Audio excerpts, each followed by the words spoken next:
Old Trafford, the Wembley of the North, stages the end-of-season jamboree. For the first time ever, a triple header live on Sky Sports as the youngsters of the Rugby League Academy take centre stage. Can Wigan lift the Grand Slam? That's top of the agenda as Premiership Finals Day rings down the curtain on another exciting season.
Very good morning, everyone. Hope you're ready for this 7-hour marathon live on Sky. The last time this season we'll be with you for the big league, but what a way to bring the 92-93 campaign to an end.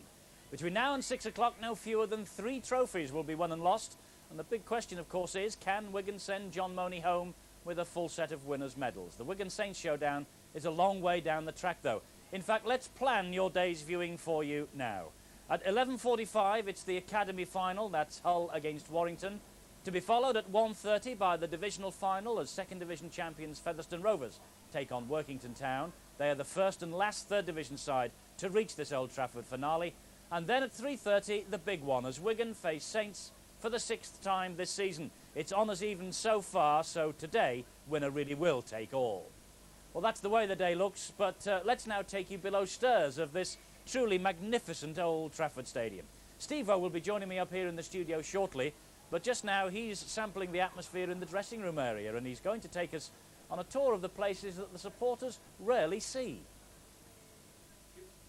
Thanks, Eddie. Well, you know, it's taken 26 years for Manchester United to come out of this dressing room as champions. Well, champions of another kind will be here today. Wigan, being the premiers in '92, they will take the home dressing room in a room that is filled with nostalgia, professionalism. Some of the world's greatest soccer players have undressed here.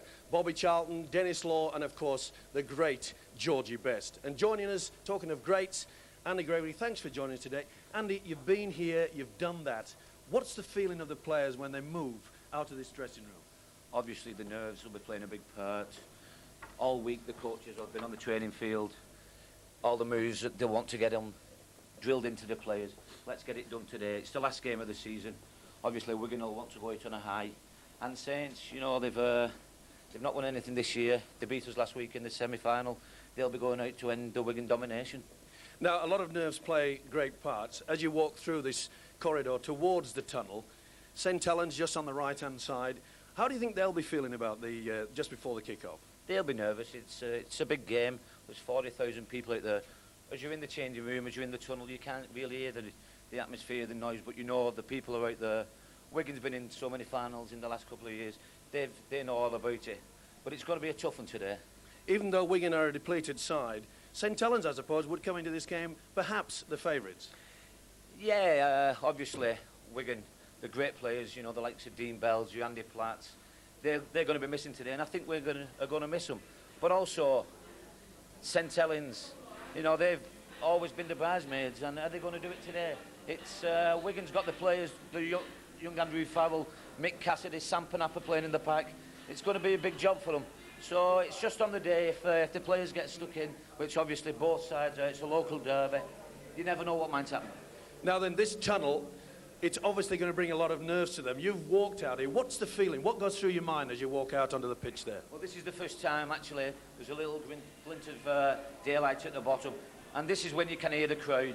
It's a tremendous feeling, but it's also one which is like nerve-wracking. You know, once you're in the tunnel, all you want to do is get out there, get all the shaking hands out the way, and get on with the game. Well, in a few hours' time, of course, this stadium will be filled to capacity. And, of course, one of the big questions that they have to be asking is, can Wigan gain the Grand Slam? Yes, well, that is the big question. Indeed, every one of the players involved in this Old Trafford showpiece today is bound for glory. So we've seen what's happening inside the ground. I wonder what the atmosphere's like on the roads leading to Old Trafford. Let's go outside, join the supporters on the way here, and with them is Bill Arthur. Well, this is the scene outside Old Trafford. It's milling with supporters who come from all over the north of England to watch this feast of rugby league here at Old Trafford. A great atmosphere building up as fans from Cumbria and Cheshire, from Lancashire, Yorkshire, from Humberside and from Merseyside mingle and swap jokes and jibes before their teams get down to business. Now, traditionally on Premiership final day, the weather tends to be warm and very dry and sunny, but it's not going to be like that today. In fact, conditions are going to be quite chilly indeed. We're going to have clouds around with some sunny spells occasionally, a wind from the southerly direction, 10 to 15 or 20 miles an hour in speed, and we're probably going to get some rain along the way as well. So it's not exactly going to be warm, but it's probably going to be ideal conditions for rugby league. There are still some tickets on sale here, around 3,000 left from the ticket office, but they're going quickly. If you can't get down here to Old Trafford, then stick with us on Sky Sports. Yes, and don't forget, kick-off in the first match is 11:45 as Hull meet Warrington in the Academy Cup final. You know, in many ways, Old Trafford is beginning to rival Wembley as the game's major occasion. One thing's for sure, they'll be locking the gates on a full house come 3:30. And Premiership Finals Day attracts fans from all over the country and plenty of personalities too. During the course of the day, several of them will be joining us here on Sky. We've already seen Andy Gregory. And it's time to introduce another of them now. Those of us old enough to remember Zed Cars will know him as a member of the original cast from the days of black and white television. More recently, he's become famous as the Oscar-winning writer of Chariots of Fire. He is, of course, Colin Welland. And Colin, as ever, it's a pleasure to see you here. Great to be here. I love being here on these big rugby league occasions. Well, this is the thing. You're a bit of a missionary down south, but you do spread the gospel, don't you, down there? You're a newspaper columnist for a start on the game. Yeah, well, when I got down there about 30 years ago, I was so appalled at their ignorance about rugby league. Although I'd played rugby union all my life, that I decided to be evangelical about rugby league. And I've been like that ever since. And whenever I go to Twickenham, they say, what the hell are you doing here? You're rugby league. You know, the fact that I played the other game all my life seemed to count. Doesn't matter at all, does it? No. And you were telling me before we came on the air that there are some lads in the rugby union club that you have a strong affinity to. Yeah. This weekend has been a rugby weekend for me. I went on Friday to the Welsh Rugby League Association dinner at Widnes and saw some of the great old Welsh players. Then I went to Newton Rugby Club yesterday. They'll all be watching today. Half of them are Saints, half of them are Wigan with a few Warringtonians. So enjoy the game, lads. Have a pint on me. And, of course, today I'm here. So I've had a marvellous rugby weekend so far. Well, we're delighted to see you here, and we'll be talking to Colin as the morning and the afternoon progresses. It is Premiership Finals Day, coming to you live from Old Trafford. Between now and 6 o'clock, all the excitement of this marvellous occasion, live and exclusive here on Sky Sports. There are 6 teams today bidding for the glory. This is the final day of the 92-93 season, and what a season it has been, with action good enough to completely take your breath away.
And here come Wigan. Their moment of destiny arrives after the past 9 months.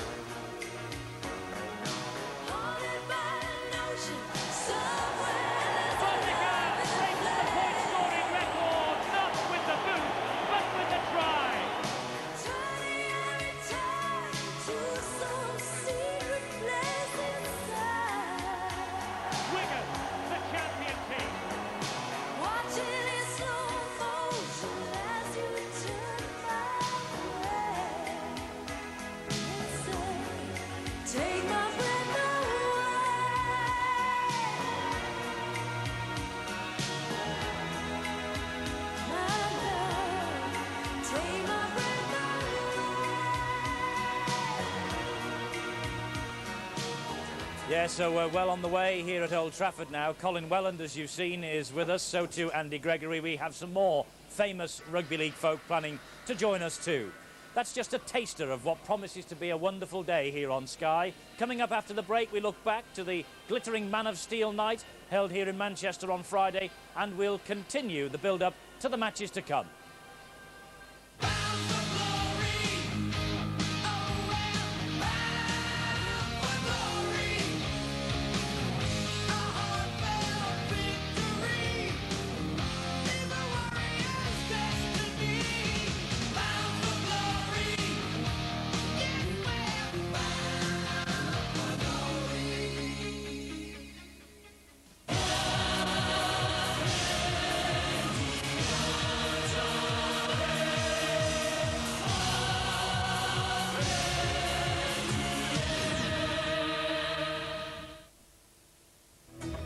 Tonight on Sky Sports, a golfing double.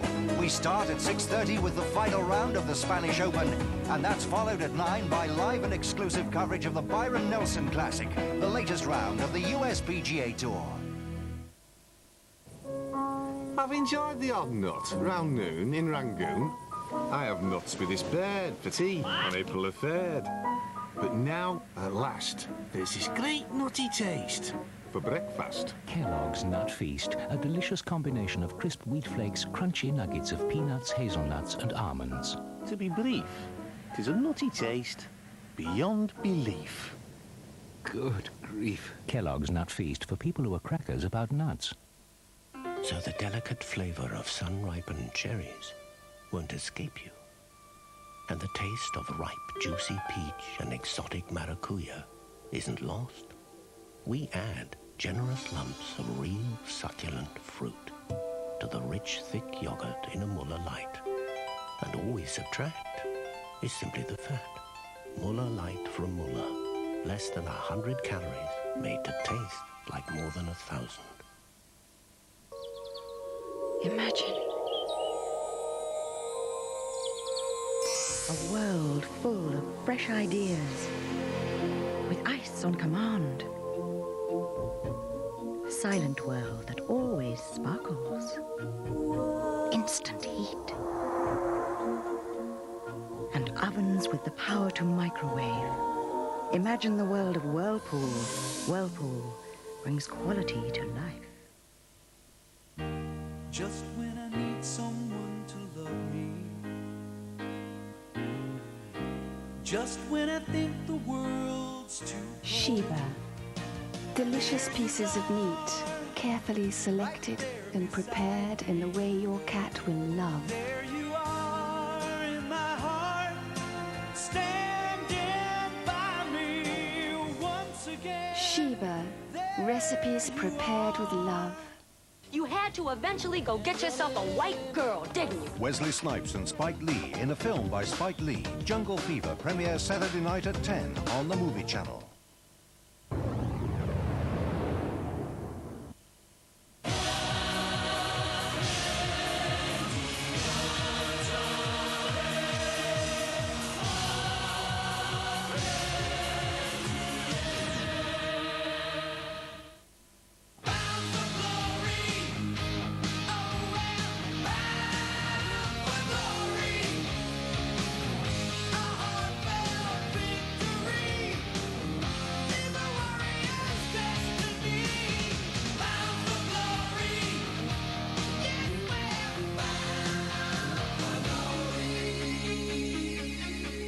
And Old Trafford is awaiting a glorious day of rugby league. Top of the bill, it's Saints and Wigan. Before that, Featherstone against Workington. Coming up shortly, the youngsters of Warrington and Hull. But let's now take you back 48 hours to the Man of Steel Awards night, held here in Manchester on Friday. It was the 17th ceremony, held in front of a specially invited, dinner-jacketed audience, and the game's highest personal accolade went to a wonderful servant of the game. It was a familiar story at the Man of Steel Awards, with Wigan dominating the proceedings. The Young Player of the Year award went to Jason Robinson, who's collected 4 winners' medals in his debut season in the big league. Runners-up in that category were St Helens forward Chris Joint, who's made rapid strides this season, and Wakefield's 18-year-old talented winger Nigel Wright, man of the match in the Yorkshire Cup final. Even the referees' award went Wiganwards to John Connolly, who lives in the town and who takes charge of this afternoon's divisional Premiership final. It was a glitzy ceremony at the Crown Plaza Hotel. John Moniz, a regular visitor, and he was back again to collect the Coach of the Year award, the 4th successive season he's taken that honour, this time ahead of Peter Fox and Mike McLennan. In the Player of the Year category, the 3rd Division award went to Keighley loose forward Martin Wood, who scored 27 tries this season for the champions, while the 2nd Division player went to Featherstone's try machine Paul Newlove, 50 tries this season. And the winner is Tia Rapati. Tia Rapati, the New Zealand international, the first Kiwi to win this award. And Tia Rapati, a popular choice among his fellow players for the Division 1 Player of the Year award. There was a new Man of Steel trophy still to be presented, and it went to a player who's been a cornerstone of British club and international rugby league. He is the epitome of strength of play and character. A true stones-bitter Man of Steel, Andy Platt of Wigan. Andy Platt making his way through a standing ovation here in Manchester to receive this brand new perpetual stones-bitter Man of Steel trophy. And you know, I think he is perhaps the most surprised member of the audience. Andy Platt. The season we've had, obviously I thought, and rightly so, I thought John had won it because if I'm honest and true to my heart, I think if I was to vote for a Man of Steel, I would have picked John Morley. Andy Platt, a Man of Steel with a heart of gold. Yeah, it was a great night in Manchester on Friday. We all enjoyed it, and I hope that you did too. We brought it to you for the first time live on British television. Well, the lads have made their way up here to join us. Steve-O and Andy Gregory have now joined Colin Welland up here in the studio. Steve-O, to you first of all, about Friday. Andy Platt, fitting?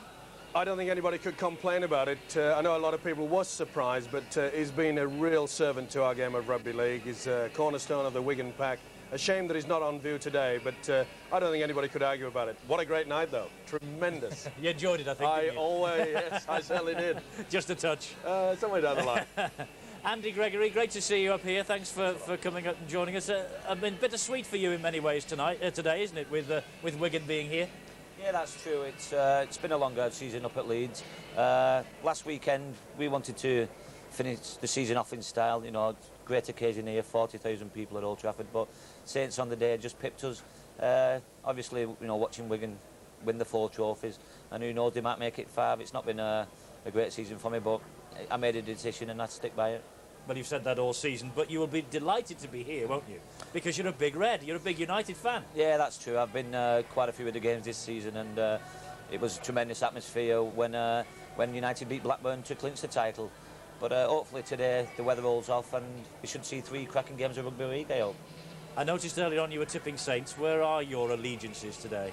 Obviously, I'm a Wigan lad and I'd like to see Wigan win, but I think with all the injuries, you know, they're going to miss Dean Bell. He's been tremendous all season. And, you know, the man of steel, Andy Platt, you know, he's not playing either. So, Saints, we played them last week and a few decisions didn't go our way. If they would have done, who knows, we might have been 8-3 today. But Saints play with confidence. It's a local derby, Wigan and Saints. And there's not going to be much in it. But with the injuries, I might just go for Saints. Colin, you're sitting there very quiet, listening to all the words of wisdom from your right-hand side. Well, the trouble is, both these fellas played the bloody game, and I didn't, you see.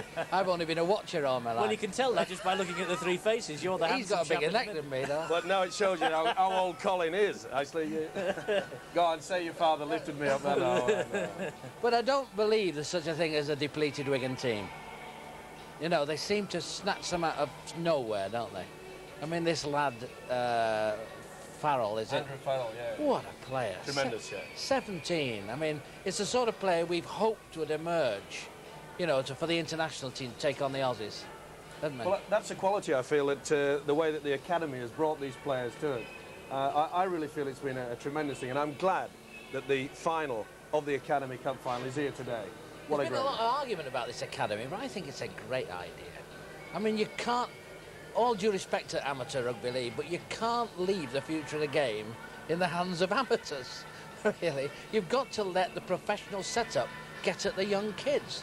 And to expose these kids of 16 and 17 to the professional setup like Wigan is bound to be beneficial. But they always seem to bring these players through. I mean, they're a very good club, but can they do it without 6 internationals? I'm sure they can. I'm sure they can. I would back Wigan if they had 14... 15 reserves on. Well, they've got tremendous strength in depth. Yeah. I mean, they want to do it for John Mooney. Well, they do. Andy, do you think that will motivate the lads, the fact that it's John Mooney's last, he's got 4, he wants the 5th for the Grand Slam? I think John Mooney will motivate the lads, then the lads motivated John. He's got the respect of everybody in the game. And I was surprised the other night, actually, you know, the man of steel. Andy Platt's been a great servant, not just to Wigan, but to Great Britain. But I think he's certainly made... I don't know about this year, but you know, the 4 years he's been over, I don't know anybody who's made a bigger impact than John Mooney on the British game. Because you've played under the 2, Graham Lowe and John. Which would be the best, because they're both great coaches in their own Yeah, right. you know, and it's hard to compare them both, but you know, you've got to look at, you know, the record of John Mooney. You know, he's the League and Cup double in all 4 seasons. You know, going today for the Grand Slam, who thought it was possible?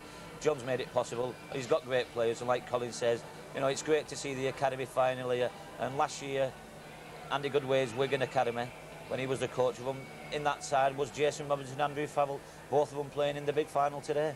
The trouble is, Steve O'E, you know, that we're, I think, in a little bit of danger of ignoring the fact that they're playing St Helens in the final. We're saying, you know, Wigan will do it with 14, 15 reserves.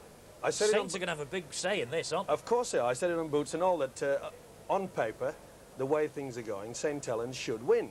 But St Helens are sometimes their own worst enemy. They do some brilliant stuff, and then 5 minutes later make a silly mistake or give a silly penalty away and allow a team to get back into the game. You can't afford to do that with Wigan. If you're going to get them on the rack, like hammer them down with nails, tacks, anything you can grab hold of, just keep them down.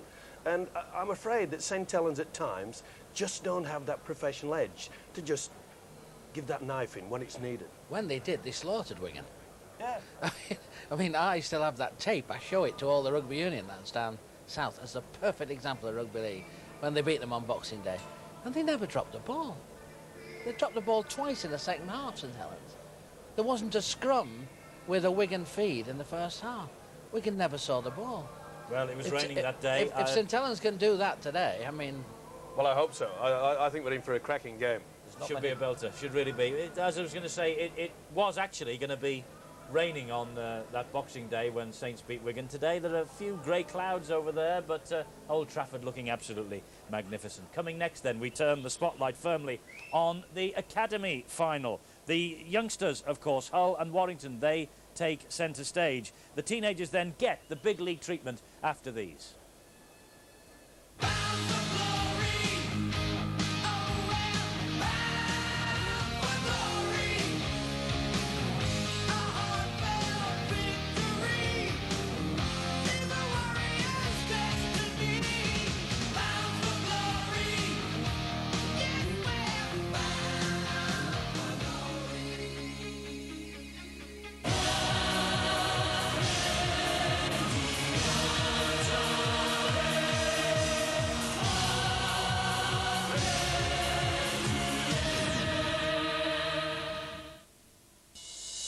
We've seen the power of Norway. The skill of the Dutch is awe-inspiring. Oh, I say! But there's another World Cup power waiting to strike. Poland, undefeated in England's qualifying group, meets San Marino. How good are the dark horses of Group 2? Find out Wednesday evening at 7 on Sky Sports. 3 minutes. Chocolate before the performance? No, Maltesers. They're lighter than ordinary chocolates. Are you sure?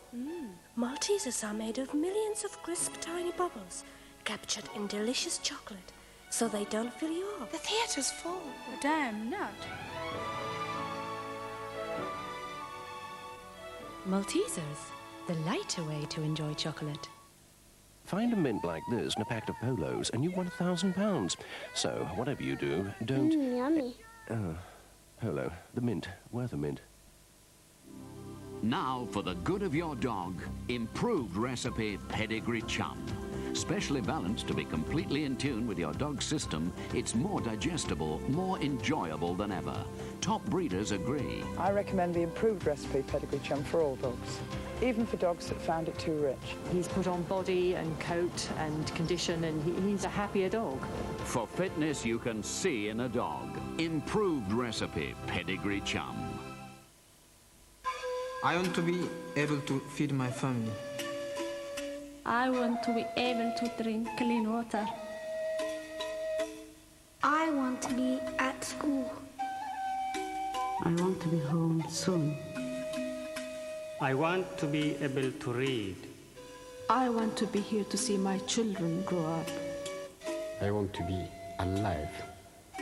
All we want is your help in Christian Aid Week.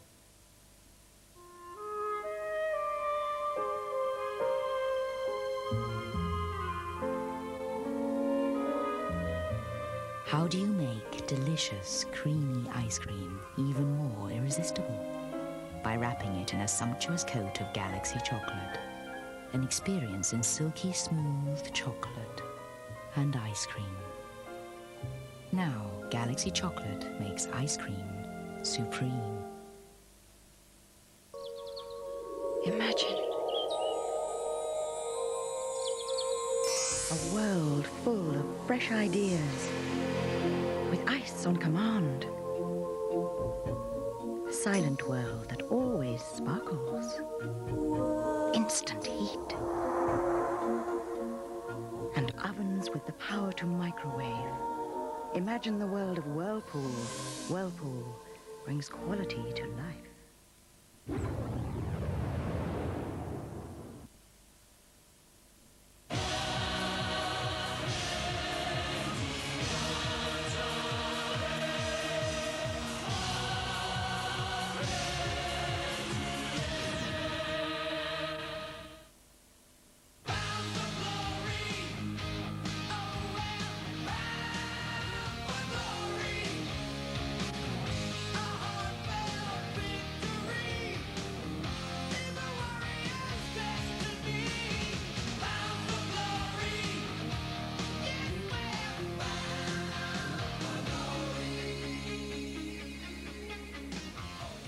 Well, we've got some good news for you if you're a St Helens supporter on the way here to Old Trafford today. It has just started to rain.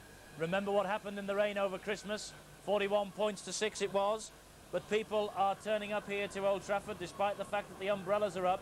And they're now looking ahead to the Academy, which kicks off at 11:45. The gates have opened. They're beginning to filter their way in here to see the youngsters of Hull and Warrington. And when you mention the Academy, we think, of course, of Graham Beecroft, who is our Academy commentator, and John Keir, the Rugby League's Academy executive, who have joined us up here now. Gentlemen, welcome. John, big day for the youngsters this. They're getting the big league treatment. They're on centre stage. It certainly is. It's a super day for them in every way. Hull have really taken it very, very seriously, and that they've taken their kids away overnight. They've monitored the diets and they've really trained them so that they can peak for today. And I know Warrington as well, they're very, very confident. So I'm expecting a top-class game with plenty of points as well on this super playing surface out there. Well, they get first crack at the surface, don't they, Graham? And you know Old Trafford as well as anybody. It looks perfect today. It couldn't be better when you consider that there's been 42 Football League games on it, well, 21 Football League games, and the reserves have been playing here as well. It's in absolutely perfect condition, it really is, and it's a superb playing surface. Two very good sides. They finished second and third, respectively, in the league. Warrington second, Hull third. It's going to be close whichever way you look at it.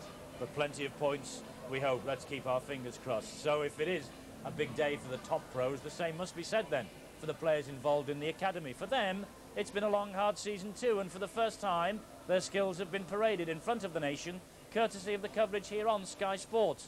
This week, Graham Beecroft has been taking a look at the preparations for today's final between the lads of Hull and Warrington.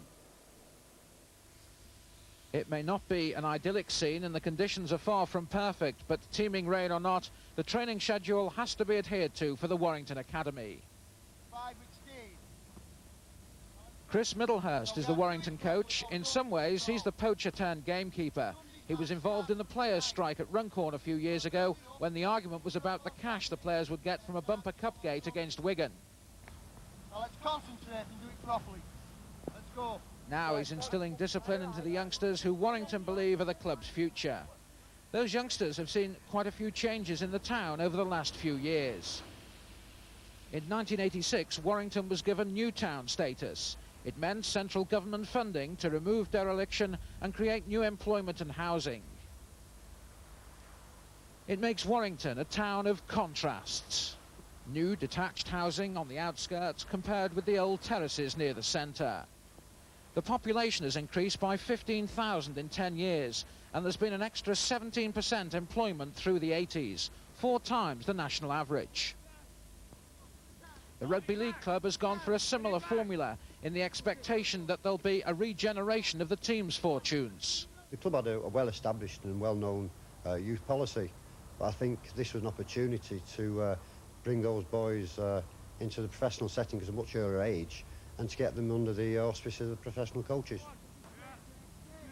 One of only 2 ever present in the team is fullback Dave Hartill. There's not as many individual players. They're all good players, but they use teamwork a lot better than they did last season.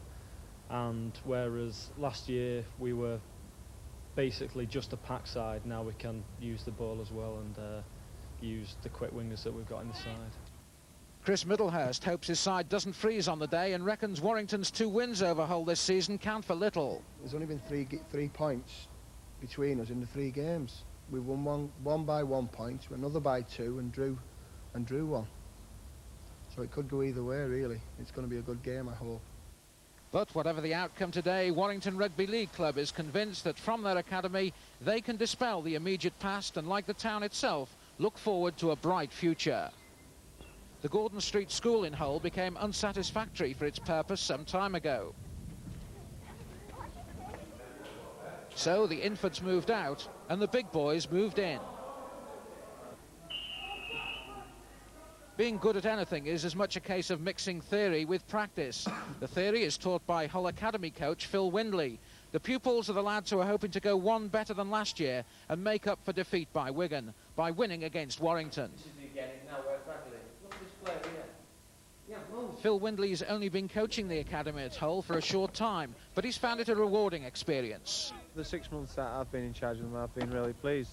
I think Hull Football Club have got some of the best talent in the game at the moment. There's some people down here with a first-class attitude. We've signed 11 players on this season, and there's possibly another 1 or 2 that may get signed on. So we're very happy at the moment. Rob Danby is one of those players who's signed professional forms. He's already made 1 first-team appearance. We're quite confident, actually. We didn't play too well when we played them at home, but we gave 2 good performances away at Wilderspool, so if we can do that again at Old Trafford, we'll be well pleased. So the last training session's over, the last in-depth tactical talk is over.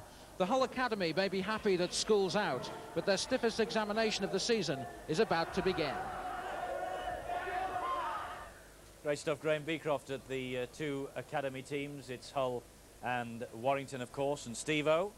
You, I know, have watched all the matches with Graham. You've been impressed, haven't you, with the standard you've seen? Tremendous. I think the one thing that's come across to me is the fact that they've got a professional attitude to it. It's not a case of just 3 or 4 players being individual brilliant. It's just the fact that they're getting the teamwork, they're moving up in defence. It's excellent to see, and it really does augur well for the future. Colin Whelan touched on the politics of it all. It's caused almighty problems with BARLA, the British Amateur Rugby League Association.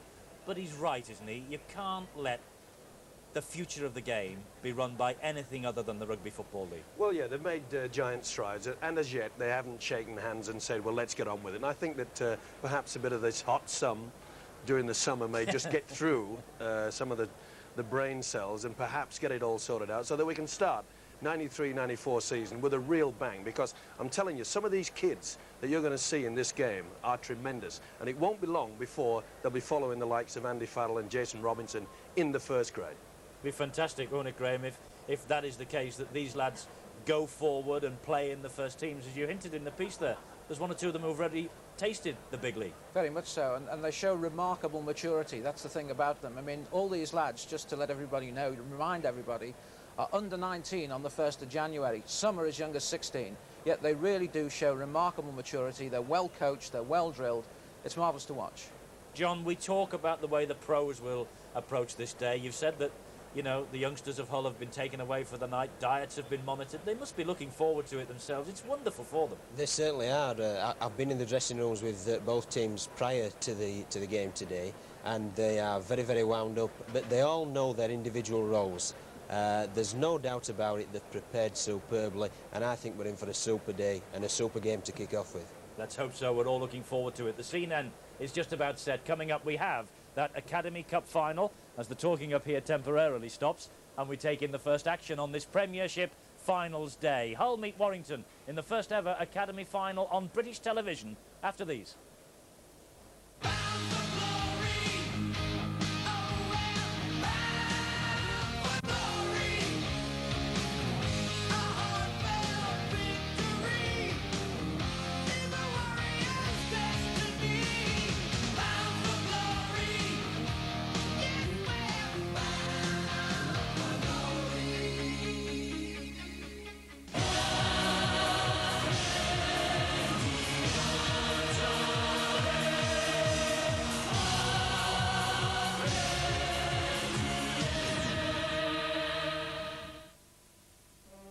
Watch carefully. You're about to see something that won't happen very often.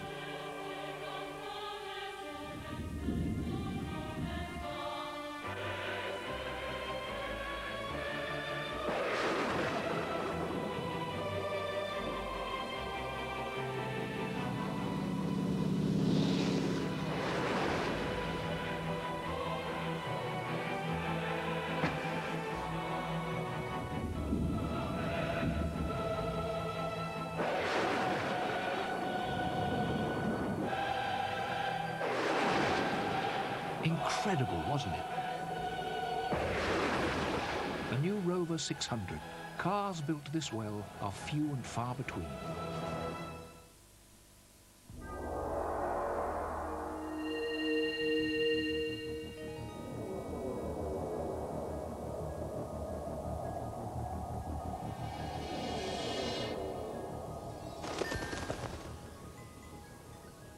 The world revolves at 1,000 miles per hour. It's enough to make you dizzy.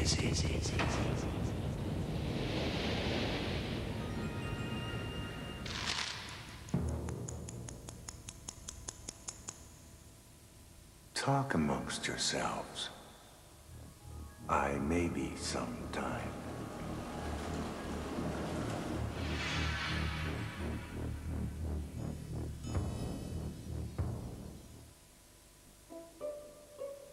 Minutes. Chocolate before the performance? No, Maltesers. They're lighter than ordinary chocolates. Are you sure? Maltesers are made of millions of crisp tiny bubbles captured in delicious chocolate, so they don't fill you up. The theatre's full. But I am not. Maltesers, the lighter way to enjoy chocolate.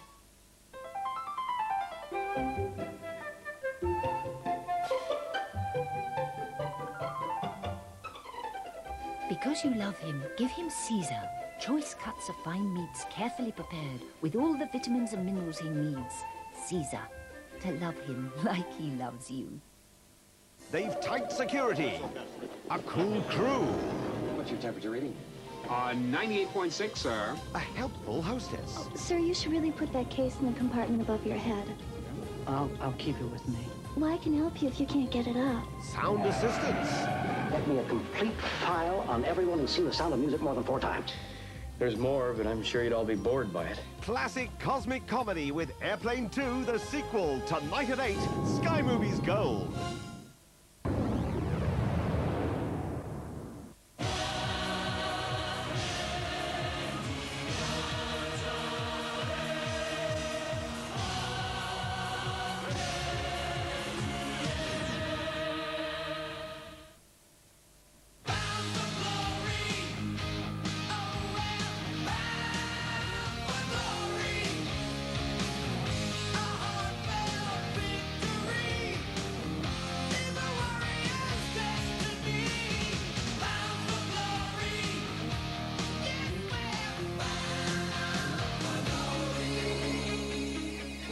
Welcome back to Old Trafford, and now we're ready for the first final. It's Warrington against Hull in the Academy Cup.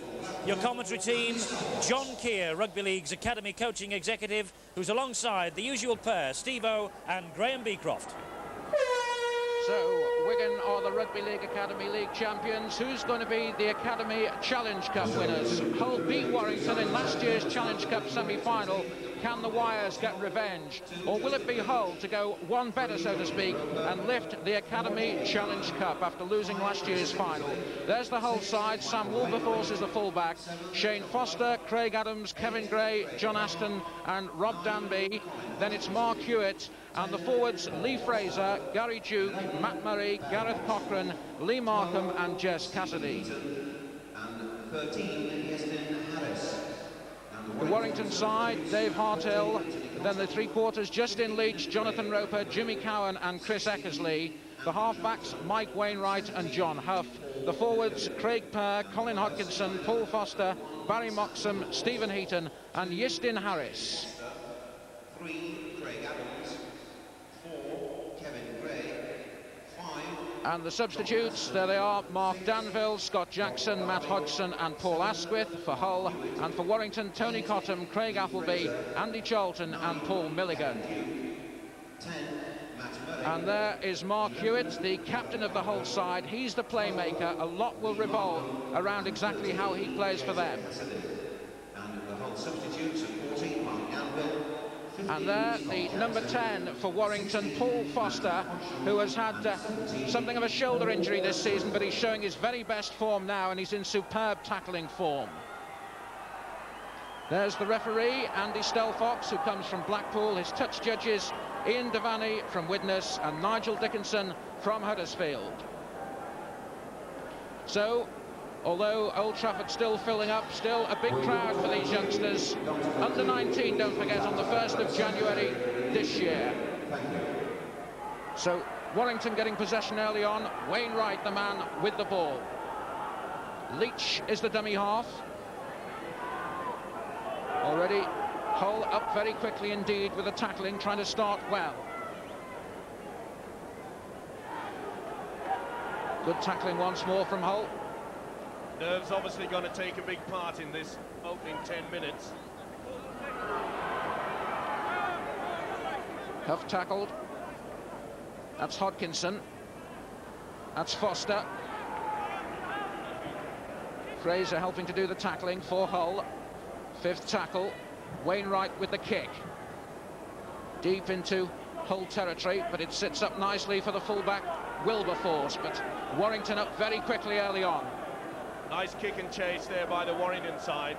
Even though they overcame Bradford in that semi-final, I'm sure that their coach Chris Middlehurst will have worked on them. They never really got the back line going. They were forced into a game down the middle, trying to use the forwards, and quite frankly, I thought they looked a little bit uncomfortable using that game. And a lot better getting this ball out wide. Whereas on the Hull side, everything seems to revolve around Mark Hewitt, their captain, number 7. But they do have a very strong pack of forwards. Very tough, hard, and sometimes fiery. Hartill then with the ball for Warrington, and again, as with Warrington just before, Hull up very quickly to pin the Warrington side back. This is Eckersley with the ball for Warrington. Tackled by Murray. This is Craig Kerr, a former season ticket holder here at Old Trafford. His father still a Manchester United supporter and season ticket holder. Yistin Harris. Well, for various reasons, a big day for these youngsters. A tremendous. Oh, great break there. Wainwright it was. 5th tackle. Heaton the dummy half. Huff with the kick deep downfield. A little bit of hesitation there in the Hull defence, and Warrington are up there quickly. Just a little bit of problem there for the winger Shane Foster, allowing that ball to bounce. Really would have been better placed if he had got himself underneath it, but got away with it. But this will be a head and feet to Warrington. Pressure on the Hull side already. No, he's giving it the other way. Hull then with possession. That's Danby tackled. Played against Sheffield Eagles for the first team, Rob Danby.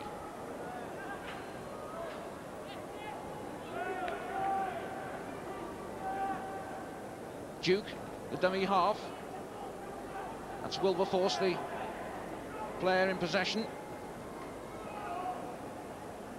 They can see the Hull side quite content to use their big forwards. They do a lot of work in and around that play the ball area. Gary Duke tackled. 5th tackle.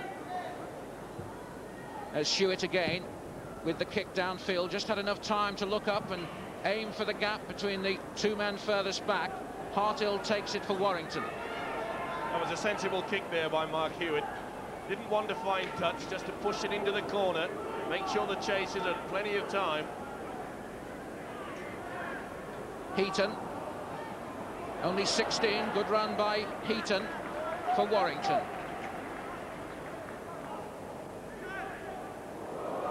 Bar of soap, but he just manages to hold on. That was Huff. That was Hodkinson. Harris flipping the ball out, but just managing to recover Warrington, and a good break by Huff. Can't find the support. Great tackling there by the Hull number 7, Mark Hewitt. Wainwright. This is Moxham. That's going to be a great contest between the 2 halves, Mark Hewitt and John Hoff.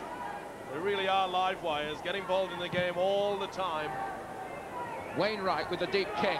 This time more positive from the Hull defence. Wilberforce underneath it. Well, it was a high kick, but you could see there that there was no real chasers by Warrington, allowing the fullback Wilberforce all the time in the world. They have to put a little bit more pressure on them. Oh, that's a mistake. And Warrington pick it up. Heaton it is, still going.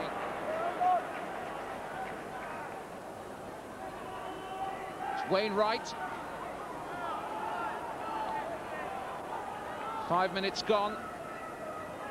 This is Craig Kerr. They're about 4 metres from the line. Hodkinson going for it. Is he there? Yes, he is. And they're in for the try. Just a little bit of argy-bargy near the post, but it's a try for Warrington after 5.5 minutes play, and the scorer, Colin Hodkinson. Good play by the hooker, Spins from dummy half, throws a little dummy, runs low and twists around. That's well done. Just the fingertips, that's the way to do it. Look how it shows the dummy there. They try to go high, hold him back, but that is a fair try. Good positioning by Andy Stelfox. Excellent play. And I say, John Keir, that's just the start that Warrington were looking for. Yes, Mike, I've been impressed with both teams' start because there hasn't been many errors. There's just that one by Hull, and Warrington seized upon it in the next 6 tackles. And Colin really did very, very well, squirming his way over from dummy half. He's obviously one to watch for the future, and he's justified any selection, whether it be whatever, with that sort of try. There's Justin Harris then with the kick, fairly simple one, and he makes it. So it's Hull 0, Warrington 6 points. We've had 6.5 minutes play. Yeah, it's a tremendous start. That came about from that bad mistake. It's all about trying to apply that pressure. That's why the kicking game is so important. Even though we were quite critical of the fact that they didn't apply too much pressure on the fullback Sam Wilberforce. Just 2 play the balls later, the ball is spilt, possession's handed over, and the result is that Warrington take a 6-0 lead. So Mark Hewitt, the captain for Hull, to restart the game. Wainwright underneath it for Warrington. Best possible start for them. Great tackle though from the Hull side. There's Foster. Lee Fraser doing the tackling for Hull. Here's Hodkinson again. Those good little runs from the dummy half position which just make the opposition think twice before they come forward. Harris. That was a bit high. That really was high by the loose forward Cassidy. Just stepping inside, you can see that the left arm swinging above the shoulders. We can do without that. The game's pretty tough. Justin Harris is the man that got on the receiving end of that. A caution being given to him by the referee Stelfox, and rightly so. So it's play on from the kick. Ball didn't go into touch. John Aston with the ball. John Aston, the left winger for Hull, playing here at Old Trafford. Of course, John Aston, a former left winger for Manchester United. Well, this is a shame really for Hull. Warrington failed to find touch with a penalty, and then the winger just was forced out. Disappointing there. They need to get back into this game pretty quickly, and that's the mistake that they were looking for. There you can see quite clearly youngster taking his eyes off the ball. Happens quite a lot, of course. Looking to do what they're going to do next rather than make sure they keep possession. There's Hewitt. Cassidy is the dummy half.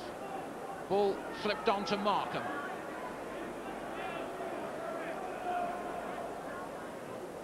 Gary Duke, the dummy half. Cassidy in again. Hewitt tried to get it out, but that was well read by Hodkinson, but picked up again, and the tackle count wiped clean. So this a good attacking opportunity for Hull now. Well, he had to be there, the hooker Colin Hodkinson. He took the gamble, went for the dummy. The intercept didn't quite come off. Is there a spare man here? Aston gets the ball back inside. They keep it alive. There's an opportunity for Danby. It's inside. And it's a try for Hull. They get back into it straight away. Gary Duke, the man who got it over. So Hull strike back almost immediately. 9.5 minutes gone. Well, what one hooker can do, the other one's going to call it. That really was beautiful play, but you can hand this down to the winger, John Aston. How he kept himself inside from here and getting the ball away. He took the gamble, and it's paid off for them. The ball kept alive. Beautiful little pass there. That was good play there by Danby, and the hooker in for a try. There he is, Gary Duke, apprentice bricklayer. His uncle Tony, also a hooker with Hull. Yes, Graham, what a screamer of a try. What a screamer of a try that was. The ball was fanned wide, and then they kept the ball alive superbly well. The support play was first class. That try will take some beating today. It's amazing, John, you know, when you see that the winger just makes a mistake, a few seconds earlier, and then comes off with, I mean, it looked as though he had nowhere to go. He spun round and got the ball alive. That was an excellent play by Aston. Hewitt then with the conversion right between the posts to level things. Hull 6, Warrington 6, almost 11 minutes gone. Number 7, Mark Hewitt. Well, you'll see this quite clearly. Now, John, it really is wonderful play. Keep the ball alive. Now, at this point, I thought, well, he's got to be bundled into touch. Yes, look at that. He looked to have nowhere to go at all, but he did take the gamble, but that just shows the maturity of the kid. He'd made nearly an error, and he's made up for it superbly well. What a great try. So 6-6 then, and Warrington to restart. Deep to Lee Markham, making the run from his own in-goal area. Well, Graham, let's hope that that sets the scene for the day. 2 nice tries, both by the hookers. At least it makes me smile. Well, we thought it would be close before the game. That's the way it looks. It's going to be. Great run by Cochrane there, feeding the ball off to Cassidy, but a forward pass, says Mr. Selfox, so it's going to come back. That was a shame there, but good work by the second rower, Gareth Cochrane. Cassidy in support. There you can see it. That didn't look too bad for me. But I'm not the man with the red shirt and the whistle. So Warrington win possession then. Huff bundled down under 3 bodies. Hodkinson, Harris, Moxham. Feeding the ball away. Good little jink there. Good play by Jonathan Roper. Huff. Wainwright. Markham again doing the tackling for Hull. Hodkinson to Huff. Nowhere to go for Harris. That's good defence there, Graham. They've moved up very quickly. You could see that they allowed Warrington nowhere to go. That's how important it is when the centres move up quickly. You leave that corridor down the middle. It's easy for you to take the tackle that way. 5th tackle then. Wainwright trying to drop. It hit Hewitt on the back of the neck, I think. He didn't know much about it. Well, it was worth a gamble. The ball came down. Mark Hewitt getting in the way of it. Didn't, as you say, didn't realise what had happened. That's a bit of a shepherd using the man. You can't use a man there. He's trying to explain to his teammate. Little halfback John Hoff. See him set off. Gets the ball there. Spins around. For some unknown reason, he's been deemed to have used the player. Bit hard to see that one. Hewitt then kicking for touch for Hull. 6-6, 13.5 minutes gone in the Rugby League Academy Challenge Cup final here at Old Trafford. The first of 3 games you can see live on Sky Television.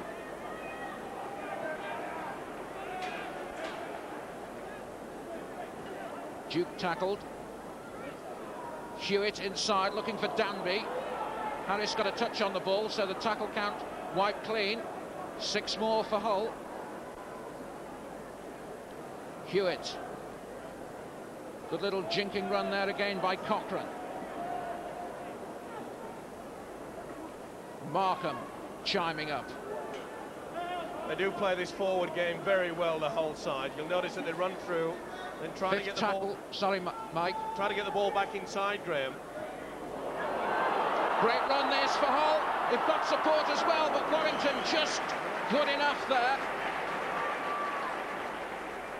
It's interesting there to see that Hull took the gamble of running it, and it very nearly paid off. Instead of doing the orthodox tactics of kicking it into the corner, he took a gamble, and it was a pretty close thing.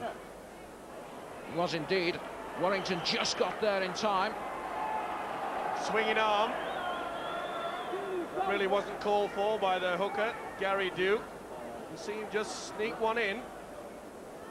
It's a silly penalty to give away. Warrington under a lot of pressure, but they opt for the little tap instead rather than kick. Remember, they missed one of their kicks early. There's Craig Pear. Hodkinson again. Huff. Heaton. Great tackle by Murray.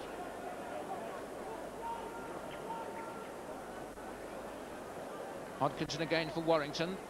This is Wainwright, professional, works on the ground staff at Wilderspool. That was the forward pass. Little look at the touch judge there by the second rower, Barry Moxham, but just slightly forward. Mike Wainwright and trying to get the second rower Moxham away. He's a talented player, this Mike Wainwright, but hopefully they'll opt to try to get the ball out wide. I feel that they got caught against Bradford Northern. Offside at the scrum. Just losing their way a little bit, John. I get the feeling that Warrington got off to that flying start, but for some unknown reason they seem to have lost it. Yes, I think you're right, Mike, in that they're playing too much one-out football. That was the problem when they played Bradford Northern in the semi-final, and it's playing straight into Hull's hands. I feel that Warrington need to make use of your Jonathan Ropers and your Justin Leaches wider out. It's a nice big field, so they may as well make use of it. So the ball in play, in touch. Hewitt there jogging over to pick it up as Hull prepare to launch something. It's Murray to Aston. Murray again, Hewitt, Danby, on again to Lee Markham, former England schoolboys player Markham. Cochrane once more, the Great Britain international. Played in France earlier this year. Hewitt once more. They see the little halfback running at the angles, looking for his supports. That's what they're very clever at. They work very well in and around this play the ball area. Fifth tackle then. They're trying to run it, dink it through to the line, just cut out, and they've got 6 more to go. This is Hewitt. Danby, there might be a spare man here. Cochrane going for the line. Warrington's defence just doing enough.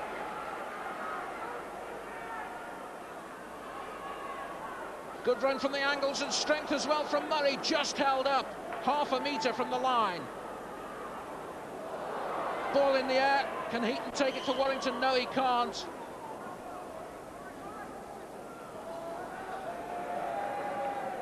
Well, a little forward there. Referee Andy Selfox not happy with it. All credit to Warrington though, Mike. They really scrambled very well there, and they had the backs to the wall and they've come through it. Huff then from the scrum. Great tackling though from Hull. Just came round the corner of the scrum and hit 2 players smack on. That's Harris. Yeah, very strong side, this Hull pack. You can see there, they realise that the danger man on this Warrington side is the half-back combination of Wainwright and Hoff.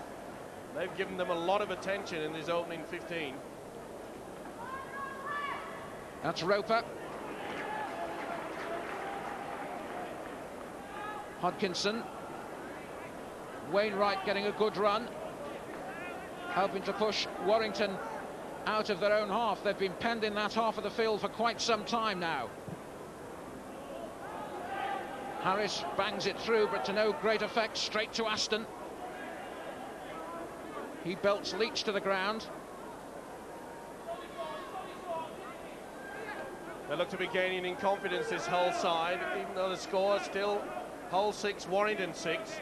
In the event of a draw, of course, they will not play extra time. It will be played at a date to be arranged next week. Remember, 3 games, a real extravaganza today for you. 7 hours of top quality rugby league football. Crowd starting to fill up here. This will be the biggest crowd these lads have played in front of course, even although Old Trafford, I suppose, is well less than a quarter full at the moment, but it'll be full by the time the matches come a little bit later on during the day. Almost midway through the first half. Hull 6, Warrington 6. Hodkinson again, Harris. Yes, Graham, I think the first 20 minutes really we've got to give it to Hull on points. If it's a boxing match, they'd be just in front, but Warrington are hanging in there really well, and in the end the only points that count are those on the scoreboard.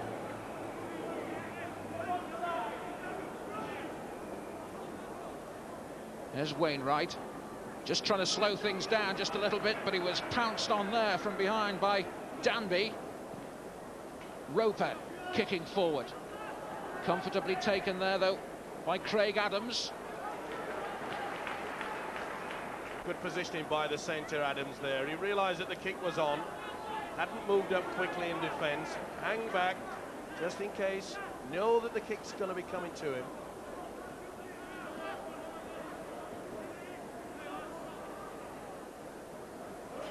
Hewitt just starting to orchestrate things, you feel, for Hull. Good run, strong run by Gareth Cochrane.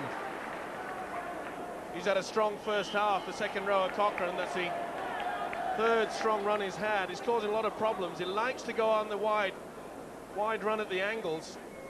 You can see a little bit too high from the number 6, Mike Wainwright. Losing their way slightly, Warrington, giving away silly penalties.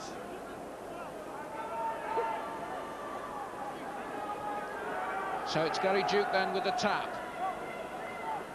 Turning straight into the Warrington tacklers. 3 there.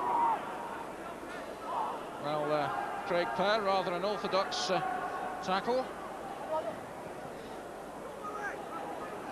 But still, Hull pushing on. Adams there it was again, and it's still making good ground without opening the game up. Hewitt might do that.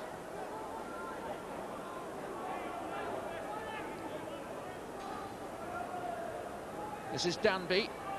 Good jink by Danby, and just tried to change pace, but just the tackle coming, and the ball just knocked on there in the tackle. Yeah, just caught there, but it was a good tackle by his opposite, Wainwright, coming in late there.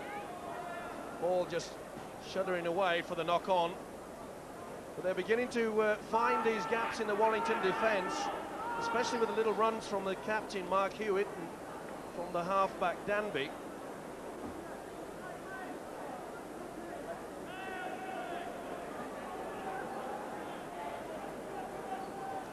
Eckersley with the ball for Warrington. Danby helping to do the tackling. 6-6 then. Wainwright. Kerr.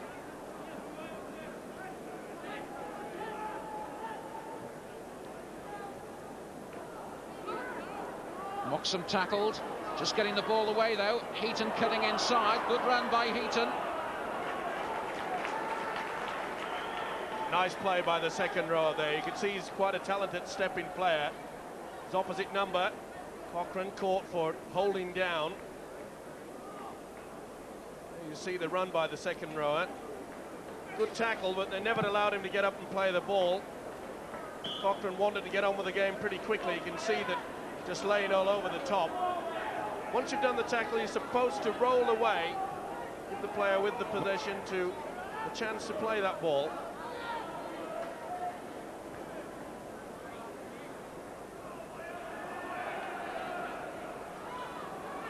So he's going to break on here for Warrington. It's a good run. The ball flipped free.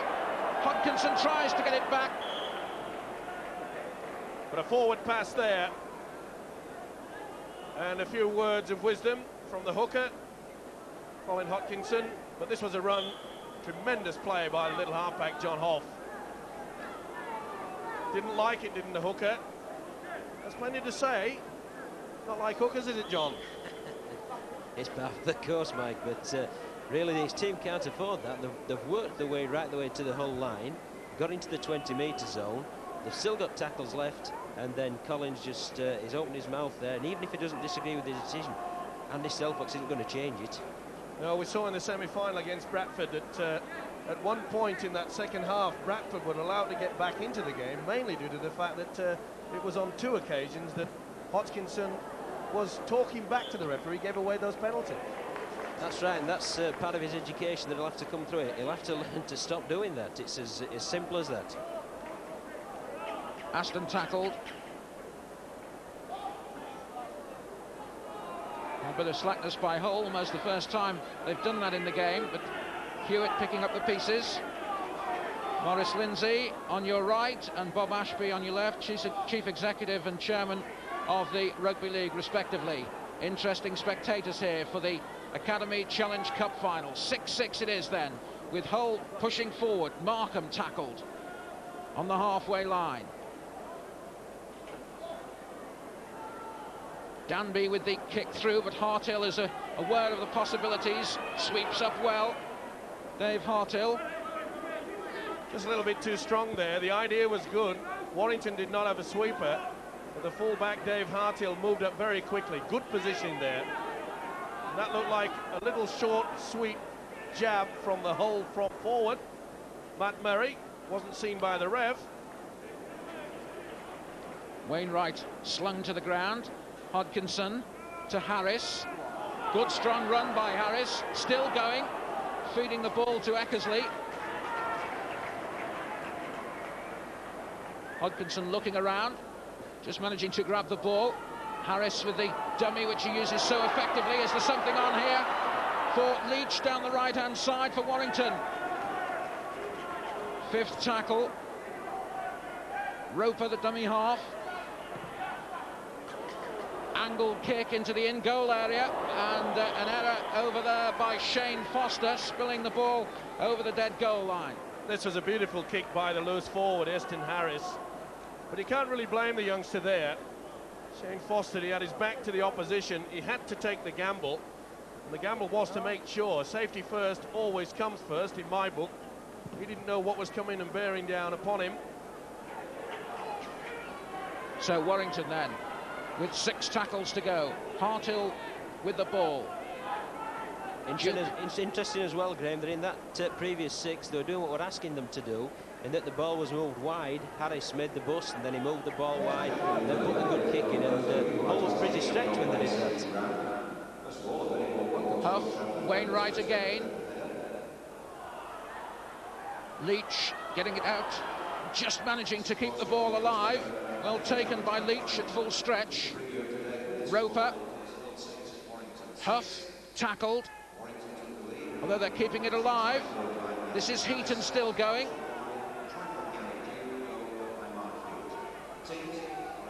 Scrum cap comes off, but still possibilities here for Warrington, but good smothering defence by Hull.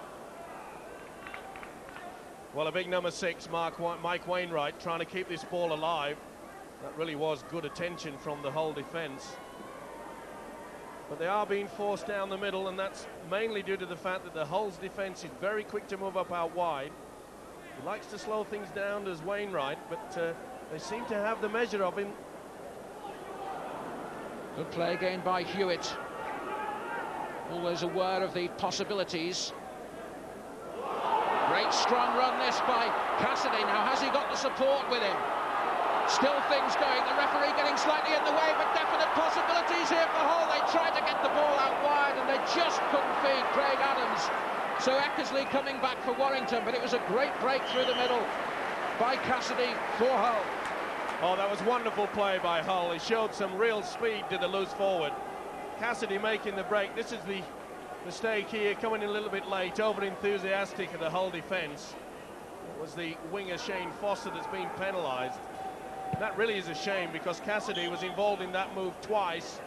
You saw how he just slowed things down because he knew he couldn't get round the full-back, and he brought the winger back inside. That really was good thinking. It's a shame that it didn't bring more reward. There's Foster for Warrington. Hasn't really got into the game so far. This is Pear.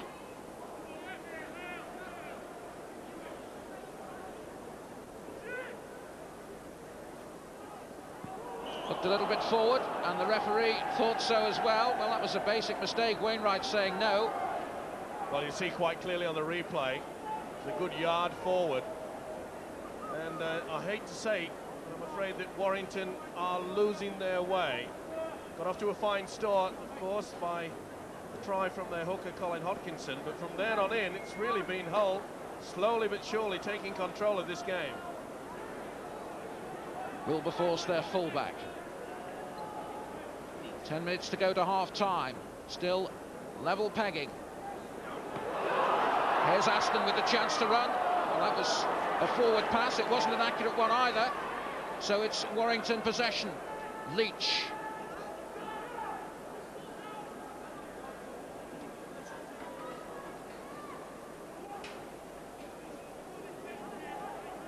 Pear tackled. Hodkinson again. This is Wainwright, just looking to burst between the players and get it away. He has to Hodkinson.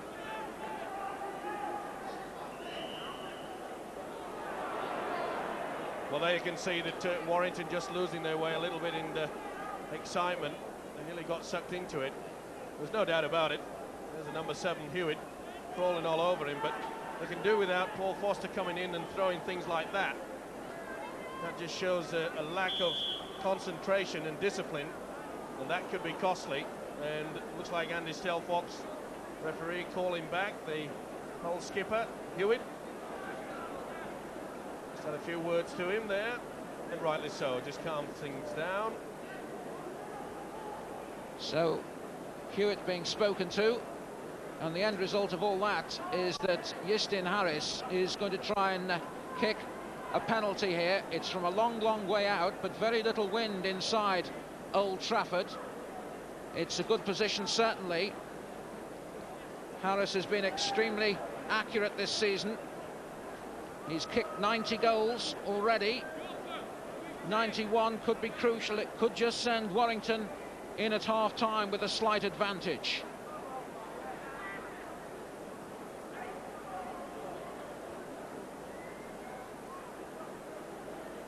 So Harris then. Picture of concentration.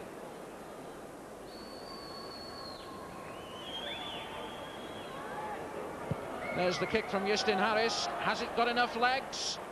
Just, but it didn't have the direction, so it stays 6-6. Well, just fading away there to the right. There you can see that the Warrington defence moving off the mark. You must stand square. They really have a problem, this Warrington side. There you can see interfering there, not allowing him to play the ball, a little pushing and shoving and tugging. Referees don't like that. But they have a problem, John Keir, this Warrington side. I know we keep harping on about it, but that's the 5th occasion in this first half that we've actually seen Warrington get into a good position and then throw it away with silly things like that. Yes, you just can't understand it, Mike. Every time they get into the 20-metre area, they're doing something stupid. The only time really they've kept the ball up there has been when Colin Hodgkinson scored early on. So hopefully Chris Middlehurst will hammer that message home at half-time. Mark Hewitt just getting a little bit of blood sorted out there from a tackle or a bang. So that's all ironed out. Just a little bit of a delay in proceedings. While Hewitt himself kicks for touch and finds it.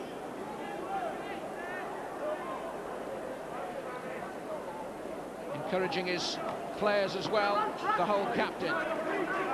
He'll certainly be pleased, I think, with the way they've come back from going down very early on, 6-0 against Warrington, but then coming back within around 3 minutes to equalise. Well, another swinging arm and another penalty, as John Keir mentioned. I'm sure that the coach of Warrington, Chris Middlehurst, had quite a lot to say in the half-time break. 2 penalties. Hull were on their own line. Now they find themselves putting themselves into a position to perhaps apply that pressure to Warrington. Hewitt once again with the kick for Hull.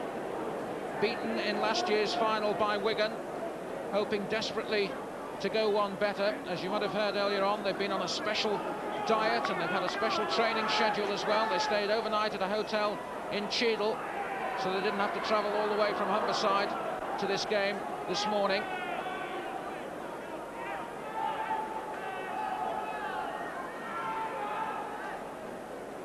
Still Hewitt with the ball, 20 metres from the Warrington line. Aston.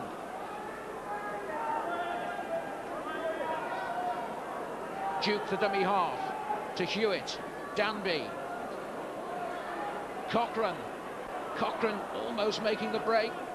Tackling just good enough. That was a great tackle from Harris there. And Harthill just watching the ball and doing the sensible thing under pressure. Super kick there. Just couldn't get away with it there. It was Kevin Gray, the centre. The fullback equal to the task. He waited to see whether perhaps the ball would go over on its own. realised that it wouldn't, so he just threw his body on top of it. Good thinking. Cassidy taking the ball then for Hull. 5 minutes to go, just a little bit under to half-time. Cassidy once more. Cochrane tackled well by Hartill. Fraser. Duke the dummy half. Hewitt. Cochrane losing his studs rather than being tackled.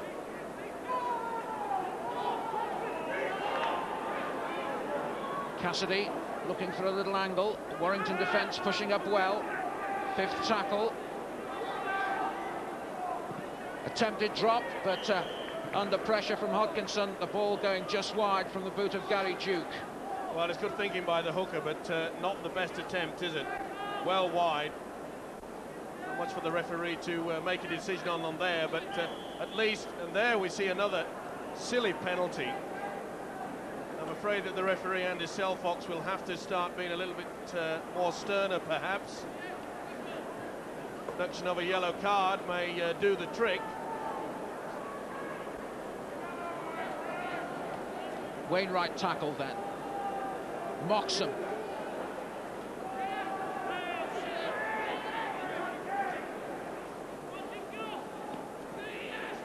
There's Wainwright trying to break through the line, can't do so. Harris spinning away, but again just running into problems. Cassidy the tackler for Hull. Hodkinson, but again great tackling. It was Duke that time. Harris with the attempted drop. Charge down. So still alive and a chance for Heaton. Will he go all the way? Close to the line. Hull just about doing enough. The push on, the charge. Go on, Heave. Craig Kerr. Kerr trying to go for the line. Still not quite there. Still the whole defence just doing enough to hold things up. And great scrambling defence there by Hull. Tremendous defence there. They really threw everything at them, but too much one-out football, really, when they really needed to get the ball out wide. And there, Justin Leach went in at the corner. We saw 4 play the balls where one man tried to go all on his own, when they perhaps would have been better trying to get it out of that heavy traffic area. I feel a chance gone begging there, John. Certainly, Mike. The ball bounced for them definitely from that charge down, and the Hull defence was all at sea, but then they regrouped very, very quickly, showed a lot of enthusiasm, a lot of urgency, and they kept Warrington out, so all credit to Hull, but perhaps tactically a bit naive from Warrington.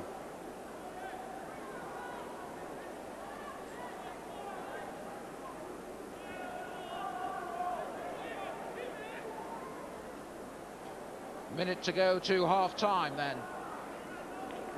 Adams tackled. Very important now that Hull elect for the big kick downfield. They've gone for the short one. Harris takes it. Still going, but a wall of purple and white hoops in front of him. Hartill.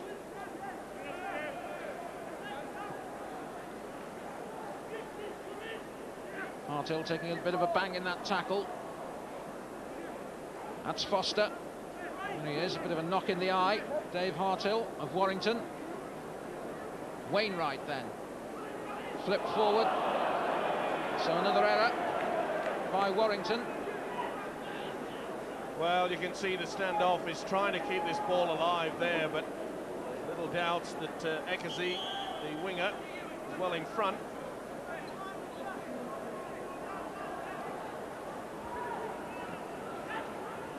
Danby, oh, that would have been absolutely perfect. There's a chance of a counter-attack. Surely if the ball bounces kindly, Leach must score for Warrington, and he has done in injury time in the first half. How crucial that could be. It looked as though Hull were about to break away, but they just couldn't keep hold of the ball, and Leach was in. Well, Hull paid the price, the 4 or 5 card trick, giving away possession deep in your own territory. But good play by Justin Leach. You could see that after the kick, he knew that he had plenty of time. He's looking to see where the defence is, slows himself down, waits for the ball to pop up. That is a good opportunity to try. And what a great time to score it, Justin Leach. Well played, good thinking from the youngster.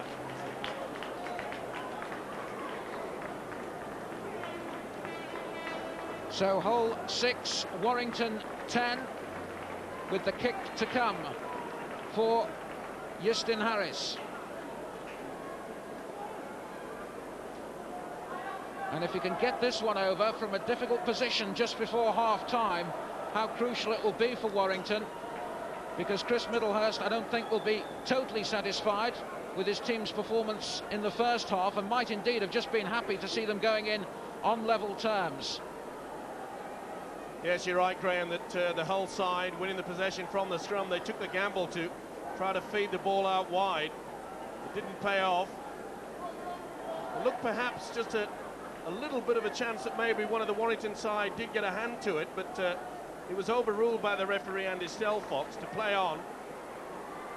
And there you see just how difficult the kick is. It's not a bad effort at all, but just not good enough.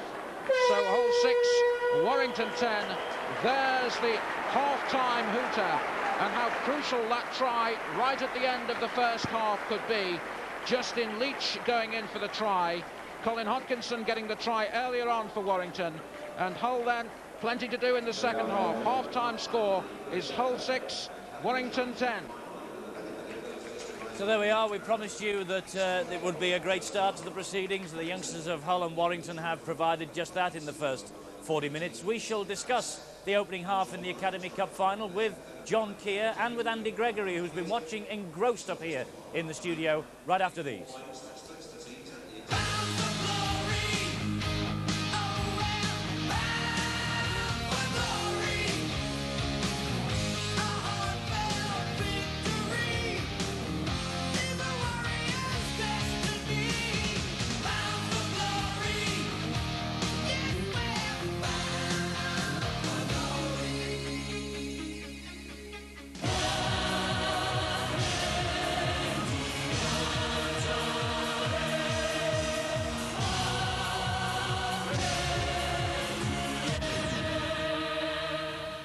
Association with Sega, Sky Sports takes you live to Norway as the group leaders battle for a place in the World Cup finals. England's World Cup campaign is underway.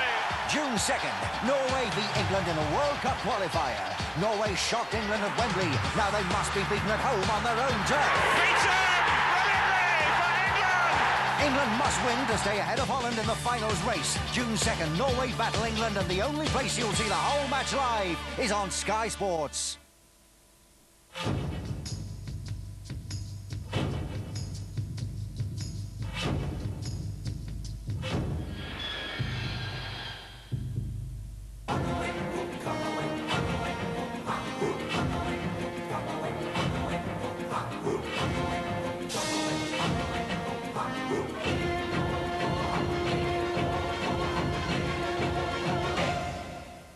The new Peugeot 306 drives the imagination.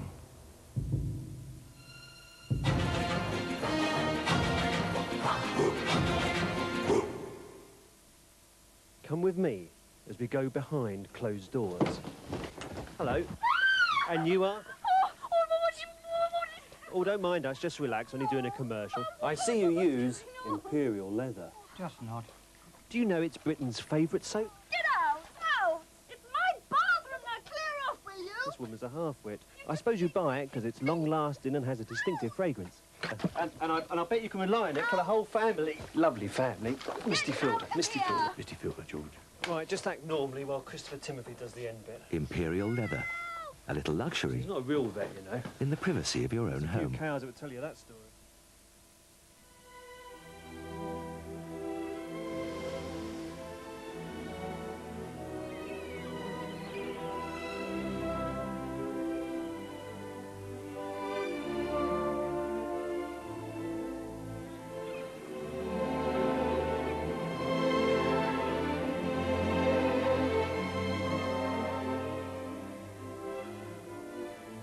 Hellmann's, the only mayonnaise. We could be eloquent about the minty taste of clarets, but I don't like eloquence. I don't like any animals with big ears. Clarets in regular mints and gum.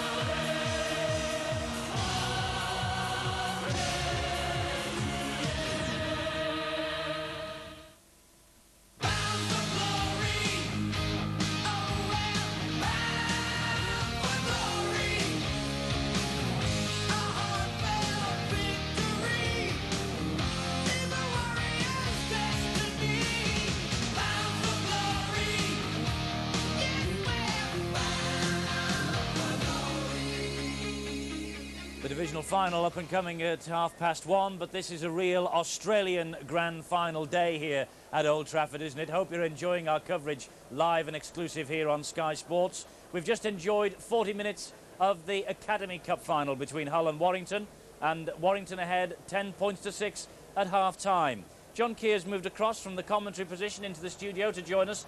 John, that's the standard that we've seen on Sky all season, to be fair. Oh yes, it's nothing out of the ordinary at all.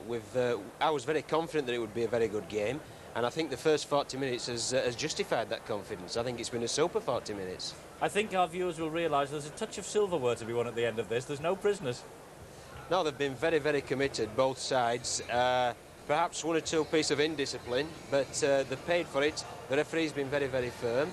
So I've been more than happy with that 40 minutes, and we've seen some real good tries. I think the whole try, that will take some beat in the divisional final or in the First Division Premiership final. Well, Andy, Gregory and I are a little bit long in the tooth now, I suppose, to be looking back to our teenage years. But, Andy, you two have been impressed by the standard on show out there? Yeah, I have. I thought it was a tremendous half. Two committed sides. Defences are on top, you know. They've both Hull's been putting pressure on the Warrington line, and Warrington's been putting pressure on their line. And, you know, they've held out, but the try in the last minute, you know, just the first half might just sway it Warrington's way, but hopefully if it's like that in the second half, we're in for the treat. You, of course, are from one of the biggest clubs in the game at Leeds. Do they have a lot of store by this academy? Is this the way forward, do you think? I think so, yeah, and it's hard for me to say that, because I used to be, I'm a former Barley Player of the Year. But, you know, like Barley did a great job. But I think the academy, you know, like they've proved today, and I've watched games on Sky all season through, you know, they've got a really good standard. John's doing a tremendous job, and everybody, you know, like the two coaches of Hull and Warrington today must take credit. They've done a great job getting two sides out there. No doubt it's a big pitch at Old Trafford, and there'll be some tired lads later on because they put everything into that first 40 minutes. They have indeed, and there's another 40 minutes to come, and of course, at the end of it, the first ever Academy Challenge Cup will be presented, we hope, here at Old Trafford. If it's a draw, it goes to a replay next week. What an anticlimax that would be for the lads of both sides. But I'm sure that they'll be going all out to win it. Hull against Warrington. Warrington lead 10-6 at the break. The second half coming up in a few moments' time.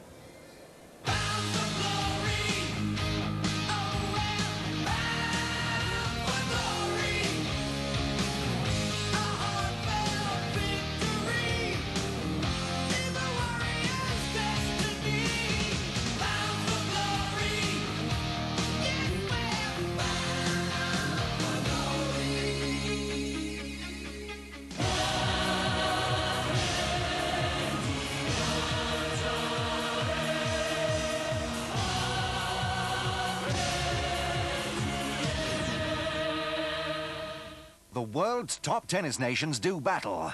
Starts Monday live at 11, Sky Sports. Just when I need someone to love me,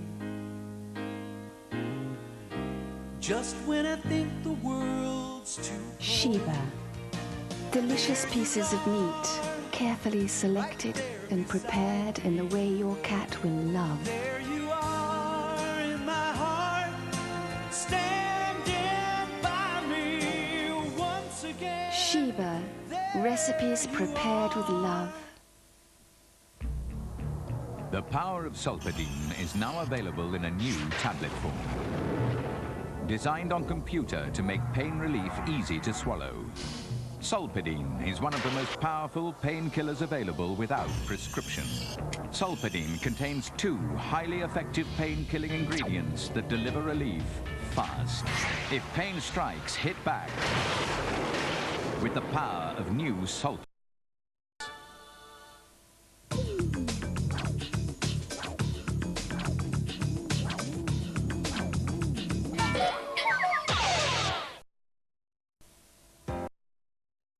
Wherever you are, M&M's make a good time better.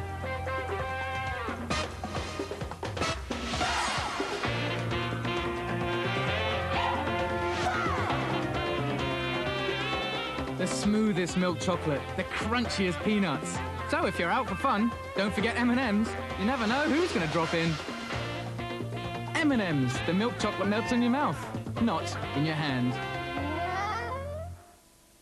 Now remember, the editor said we've got to get all the nitty-gritty on him this time. Right, he's having breakfast. Breakfast, well, what is it? Whole wheat flakes with raisins and bananas. No, coconut and apple. Get that. Kellogg's Fruit and Fibre, a delicious combination of tastes in every bite.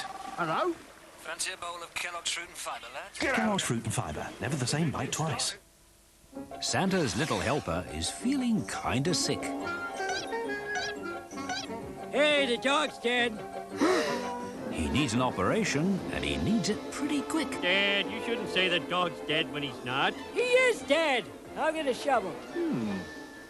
No. What? You are not going to perform that operation yourself. But Marge, it looks so easy, just like carving a turkey. The Simpsons, tonight at 6 on Sky 1.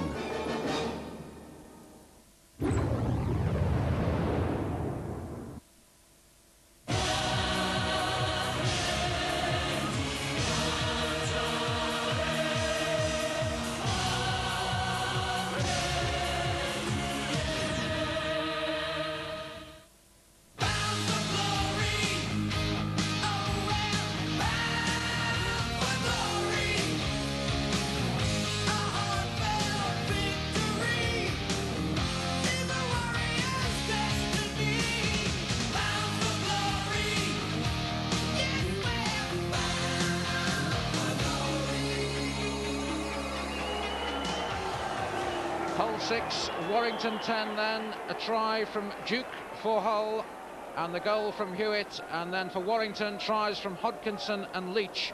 The first of those converted by Yistin Harris. So, there's a committed supporter, not necessarily for this game, but being brought in here young to watch this Academy Rugby League. So, Steve-O, second half about to get underway. You're in both dressing rooms. What would both coaches have said to their sides, do you think? Well, I feel that Warrington will have been told to get the ball out wide and not talk back to the referee. A couple of times they've been caught out by that. It's obviously Andy Selfox, the referee, quite happy to keep blowing that whistle. Perhaps that their coach Middlehurst would have said, let's get this ball out wide.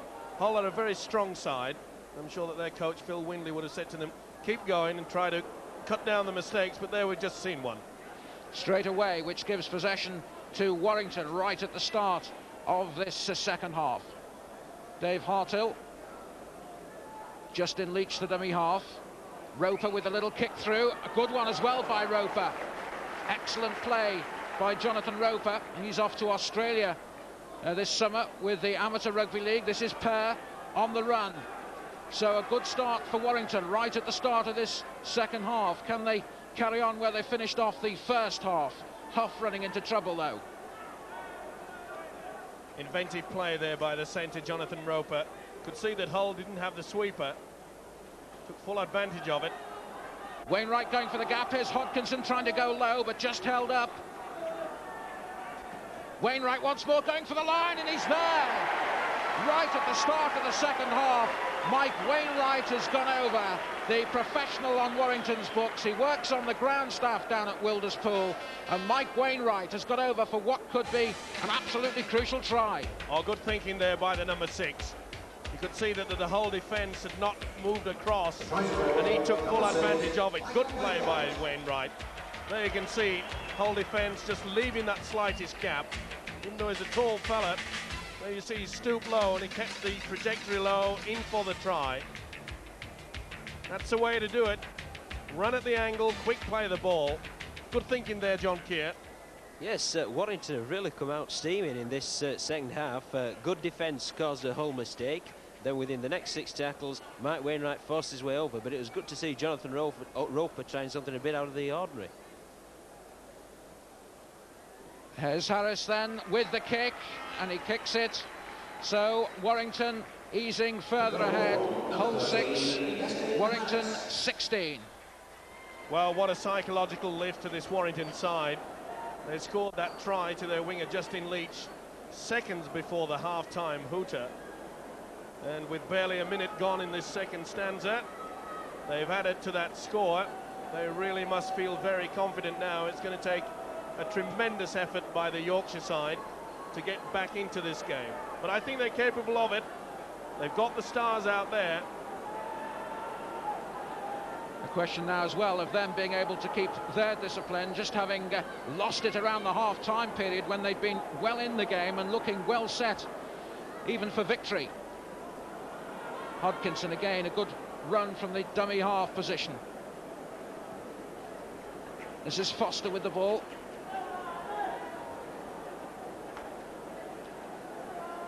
Hodkinson back to Wainwright, who dummies the kick and then does kick downfield.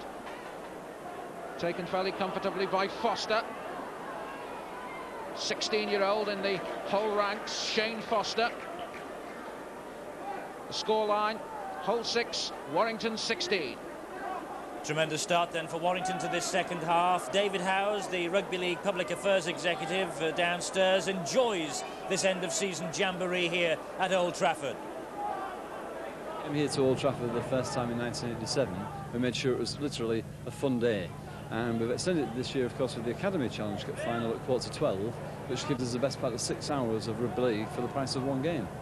I know you're supposed to be objective, but are you going for anyone today? I'm going for the Specky, because I think that's what today's all about. If we can provide them with a suitable finale for the season, with hours of entertainment, we've got a bit of fun in between the 2 main matches, with the spectators taking part in it's a knockout version on the field.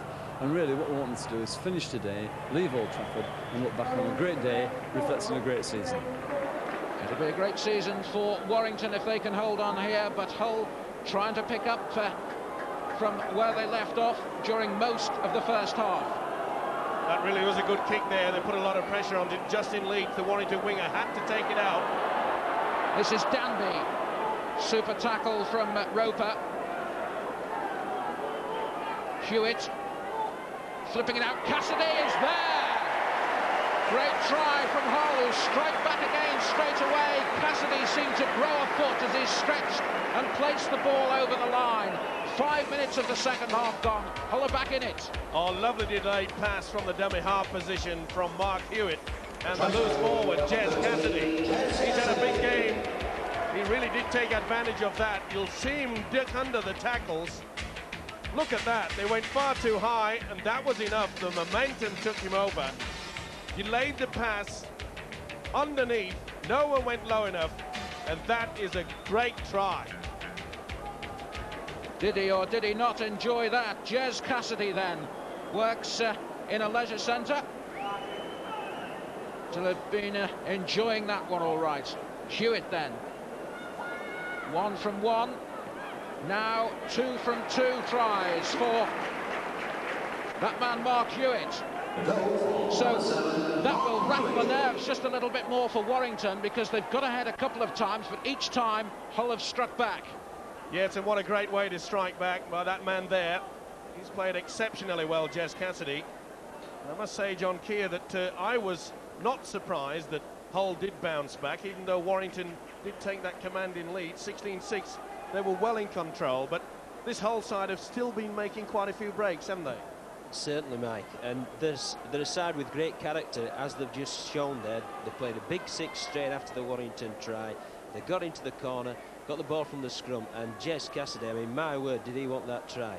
He really went for it, he reached out for it, and he enjoyed it, and I think they'll be buzzing now. This is Markham, still going Markham for Hull.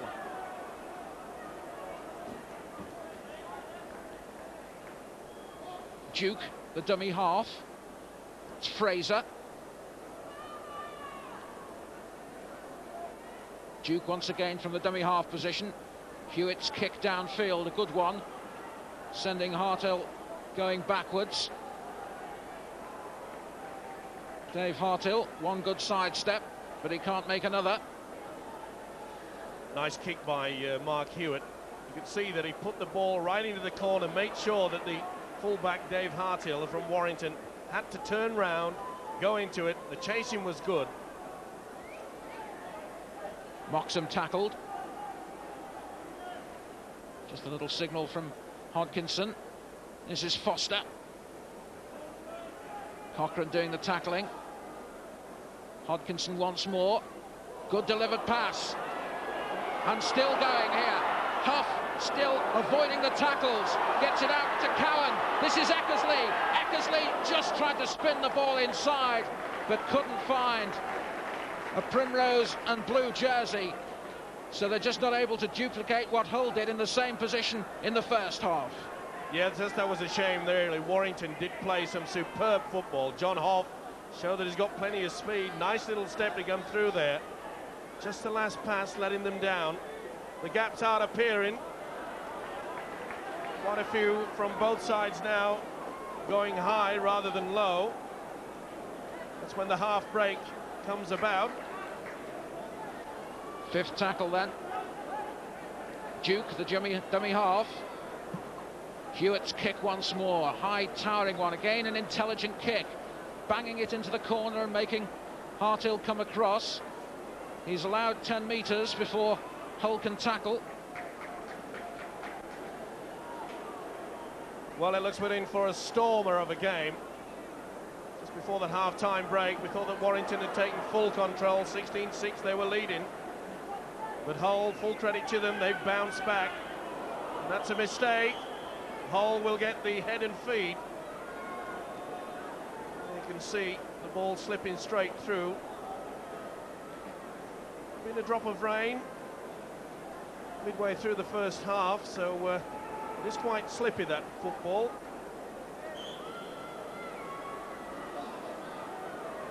And not retiring at the scrum base. Loose forward caught out there, Houston Harris. You can't break from the scrum, of course, until the ball has cleared the scrum. So Hewitt finding touch. He'll take the tap. A chance here. Duke going. Finds support. Hewitt. Well, he might just have let that one go there, but it's still a good position for Hull. Danby. Good change of direction, but not deceiving anybody. Kevin Gray. Danby. One way and then the other. Well, that was pretty high from Kerr. Lucky he didn't get admonished by the referee. It's Hull still with possession. Looking to run the angles. Still keeping the ball alive. Here's Hewitt. Hewitt inside. Great tackle on Fraser. What a tackle by the loose forward. Harris. It had to be. That was try time. Fraser looked for all the world to be going over. And up comes the loose forward. Ball and all. You can see it just jolt out.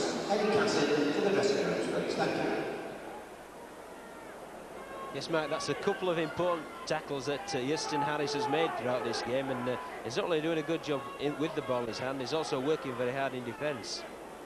It's Hull 12, Warrington 16. You're watching the Rugby League Academy Challenge Cup final on Sky Television. We've had 11 minutes of the game. This is Kerr for Warrington.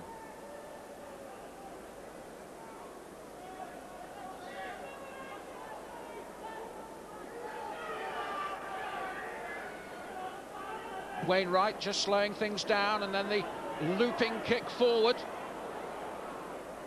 Just dribbling out into touch from the boot of Mike Wainwright. Intelligent kick there by the number 6. Very talented player Wainwright. Does slow the game down to his pace. He does that on purpose. Tries to attract the defence to him. Very good at slipping the ball away in the tackle, creating that break. Hewitt again for Hull. He's had a real game, hasn't he, Hewitt? Being the live wire, involved in everything that Hull have thrown at Warrington. He's the man that can put them in front, I feel.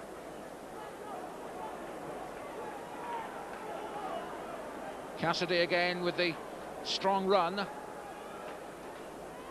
Markham inside, finding Duke, but the ball just spinning out of Duke's hands, and the knock on. Won't be happy with that.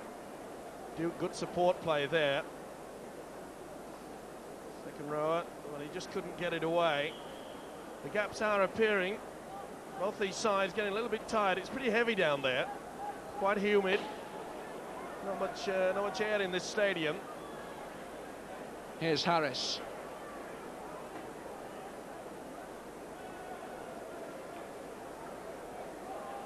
Harris tackled then, eventually.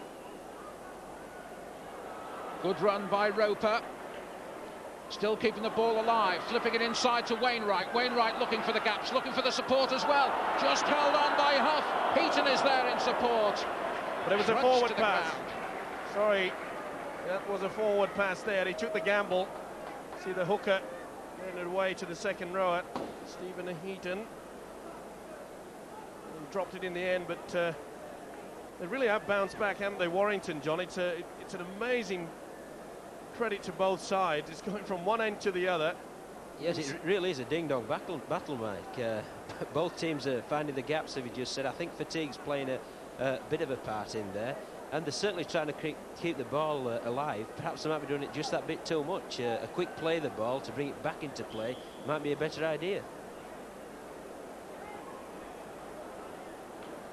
So just a little bit of a delay here while the substitution is being made. Hull bringing off a man, and the number 8 going off, Lee Fraser, and number 16 coming on, Matt Hodgson. So Hodgson coming on. Meninga they call him.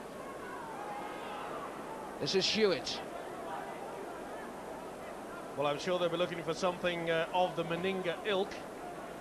A long striding run. My memory takes me back to that awful day here on this same ground when Meninga made that wonderful run in the second test. It really did break the hearts of the British side that day when it looked as though glory was going to be ours. Let's see if we can see the same thing from the man that they call Meninga. Hewitt's kick downfield. Hartill chasing. Hartill, whose dad and granddad both played professional football for Coventry City. Good kick and chase once again by the Hull side. Really has had a big game, this Jess Cassidy. Not only scored a try, but you could see very eager to chase and bring off the tackle on the fullback, Dave Hartill. This is Pat.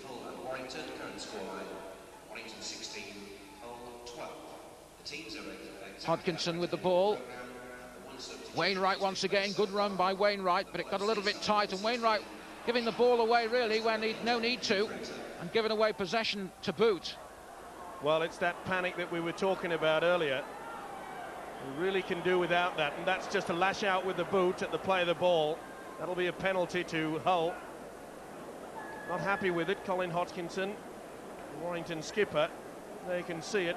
You're allowed to strike for the ball when the ball is placed on the ground, but not prematurely. That was deemed by the referee, Andy Stelfox. This really is going to put pressure on the Warrington side. Just over 15 minutes gone then. Hull 12, Warrington 16.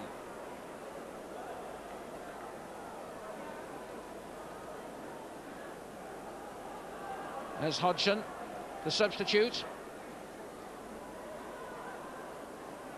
Good run by Cochrane, but well tackled by Roper. But the referee saying that Roper just held on too long, interfering with the play of the ball. We'll just see him at the last moment, just pull the leg. There it is. Just silly infringements like that, and that could cost 2 points. Not so much a professional foul, John, but I suppose they could say that give away 2 and perhaps save the 6. So there's the substitute coming on for Warrington, number 15 Craig Appleby, and Stephen Heaton is the man coming off. Heaton, youngster, only 16. And there's Appleby, the man that's just come on. Yes, Mark, but I didn't really feel that there was a necessity there to infringe at the play of the ball, because the Warrington defensive line was already sort of in place. So really, it's a needless opportunity given to Hull. And the way that Mark Hewitt's been kicking both out of his hand and from the ground, I'm sure that he'll slot it between the posts. Hewitt, he's a master with these. 114 goals he'd kicked before this game. And he's missed that one. Well, that was a real opportunity gone begging for Mark Hewitt, and he will be terribly disappointed about that. A real opportunity for Hull gone begging. Yes, a missed chance, but at least they will get possession back. The dropout from the 22. And it's important now that Hull do not panic, work out their full 6 tackles, make the most of this possession now.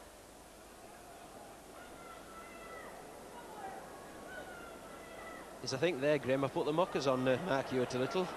And, absolutely, it always happens. Craig Adams tackled. Duke, Hodgson.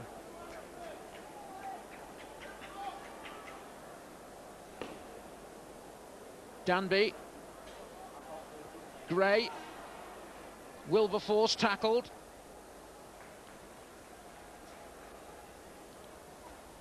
Possession in favour, as you can see, of Hull in this half. Hodgson spilling the ball at the tackle there. Well, that's the type of mistake that we're talking about, and that will be a penalty. We mentioned earlier that you aren't allowed to strike for the ball when it is placed on the ground, but not prematurely. You saw the referee, Stelfox, indicating that he was striking before the ball had been placed. It's a gamble that Hewitt tried, didn't come off. You'll see it. Well, Hewitt not happy with himself just at this moment, but he's had a really big game for Hull. Hodkinson then for Warrington. Huff on to Foster. Hodkinson, Wainwright, Pair still going. Well, with a 4-point lead, I really do feel that it's time for Warrington to start throwing the long ball out wide, trying to run this heavy pack from the Hull. Try to run it out of them a little bit. I do believe that there's a chance out wide. Quite a bit of pace there from Wainwright, straight from the play of the ball. 5th tackle. Huff then with the kick. Good kick as well. Huff straight onto it. Super tackle on Wilberforce, who nevertheless did very well under pressure. He's bound to have seen Huff coming out of the corner of his eye, but he kept his eye on the ball. And rightly so, because I'm afraid Huff was pretty high with that tackle. Lucky to get away with that one, but as you mentioned, excellent play from the fullback Wilberforce. Markham then, the driving run.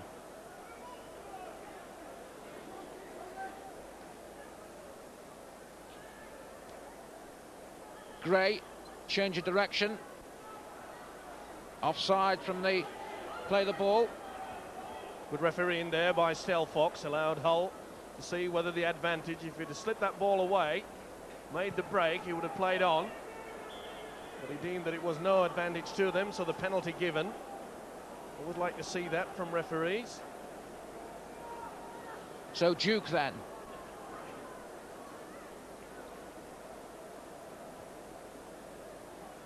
Matt Murray tackled there. Hodgson keeping hold of the ball that time. About 25 metres to the Warrington line. Hewitt, Danby. Danby looking for the angles, looking for the gaps.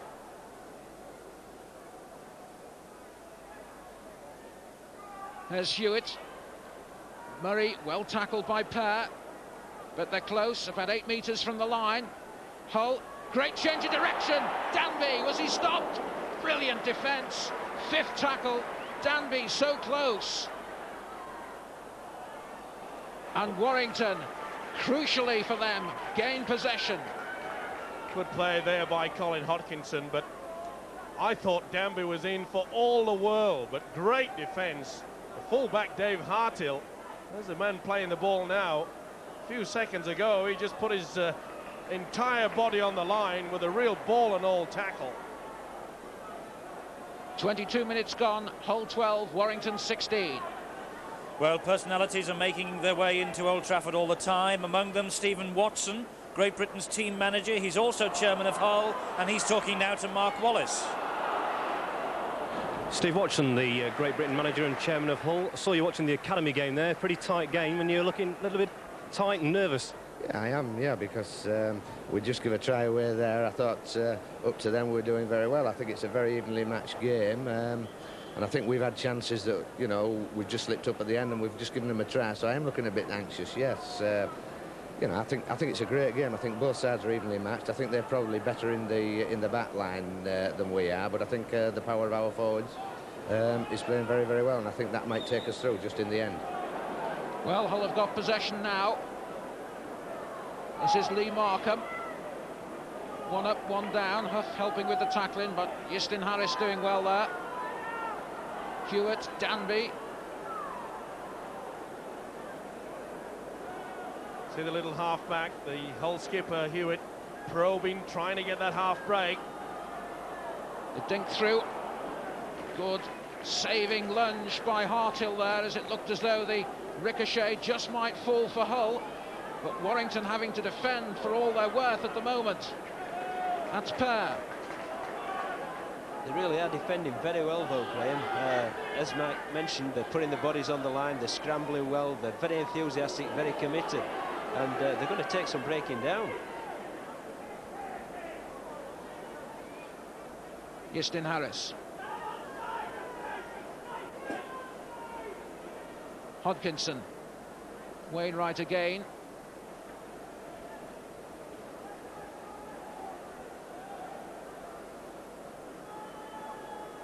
Foster got the ball away well to Huff, but again the tackling good.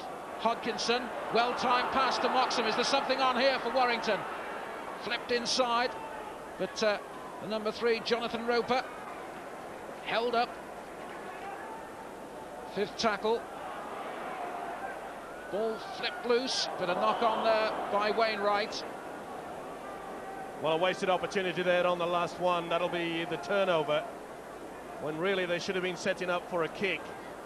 A pretty tall lad is the number 6, Wainwright. Well, there might be something on here for the right winger, Shane Foster. He's a real speed merchant, this lad. He's avoided one tackle. A great tackle, though, by Hartill, taking him into touch.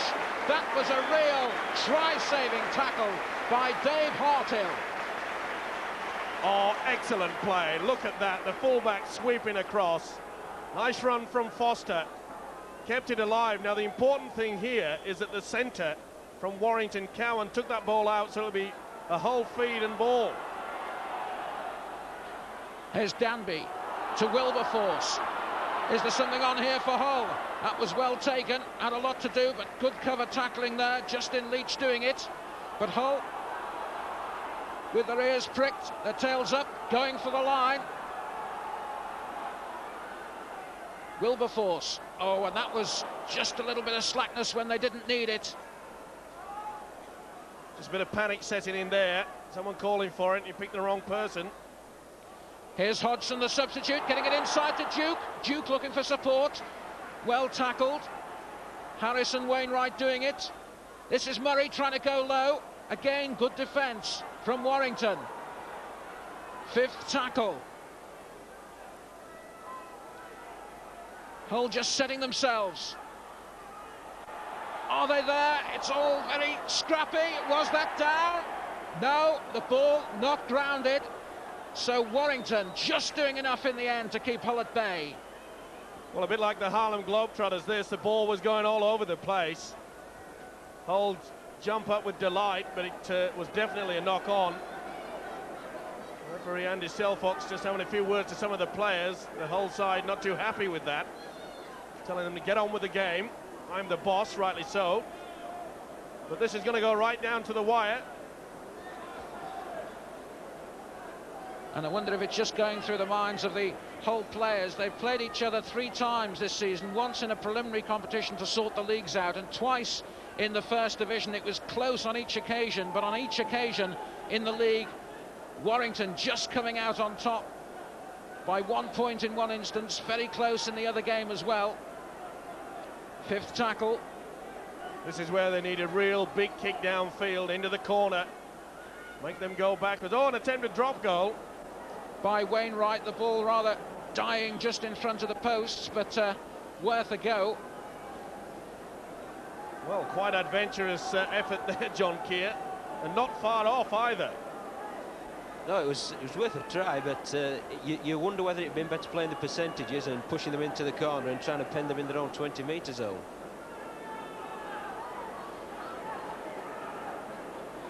Ball dropped in a tackle, and Moxham picking it up. Mr. Stelfox just checking with his touch judge, and happy with that. Ian Devaney from Widnes giving that the OK.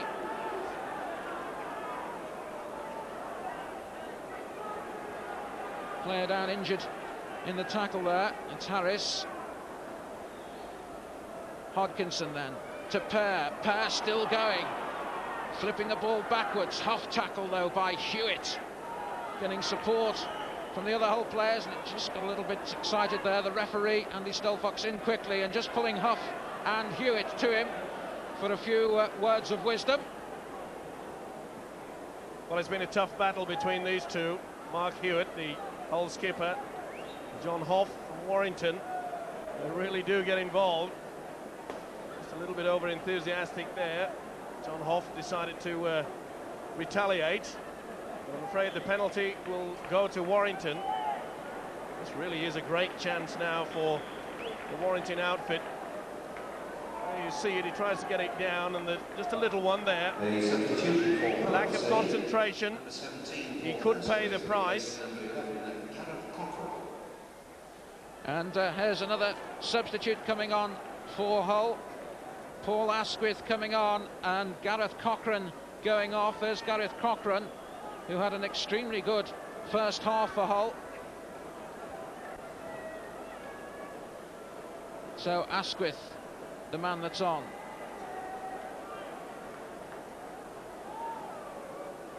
Now this is a crucial kick, because 4 points separating the sides at the moment. If Harris can kick this one, then Hull would need a try and the conversion to get back just to level terms.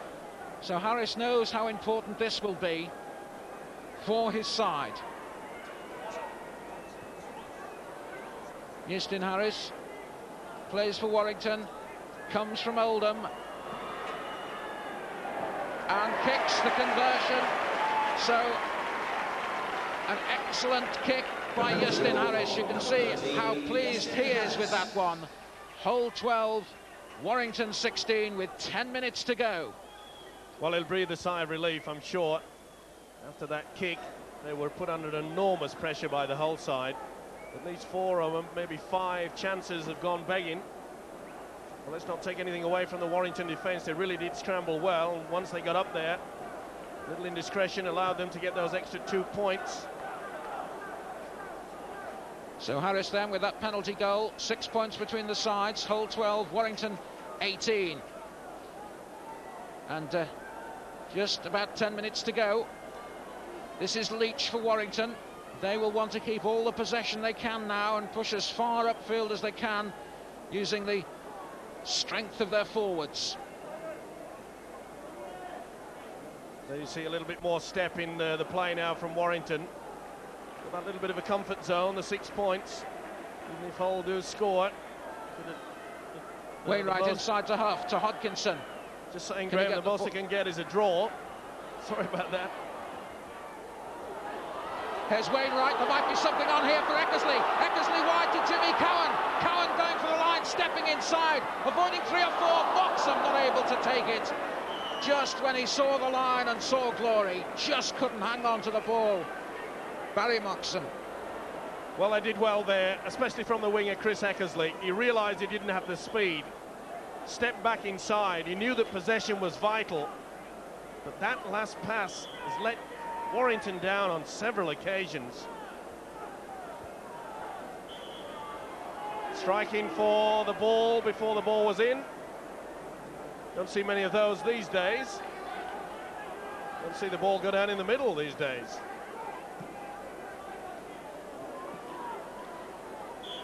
So Hull then, it's getting close to the time where they will know they've got to get back into this one to have any opportunity. Yes, Graham, I think it will be caution to the wind on the Hull side, and I think it will be looking for a field goal on the Warrington side. I think they'll be the tactics, basically. Lee Markham coming off, and the number 15 coming on, Scott Jackson for Hull. Well, we just saw two great tackles there. It's taken him a while to warm up the prop forward from Warrington, Paul Foster. We've seen all through this season he's brought up some real crunches. Here's Cassidy. Cassidy breaking through the early tacklers. The dink over Hartill. The ball taken by Harris, but the referee. Cassidy goes to the deck, and the referee going to speak to Hartill about that one. Well, it'll have to be a yellow card. That was a professional foul, and he's gone. The sin bin for Dave Hartill. So there goes Dave Hartill into the sin bin, and he will be off now for the rest of the game. So Warrington having to defend for the rest of the game with just 12 men. Now, what can Hull do here? Duke, Hewitt, Danby, Gray flipping it wide. That was a real opportunity. If the pass would have been delivered properly for Asquith to go in, there was the spare man. Well, it was a long ball from Gray. There you can see Asquith really shaking his fist in anger right over the top. The chances really have gone begging on both sides, but look at the possession that Hull have had in this second half, and yet they're still trailing by that 6.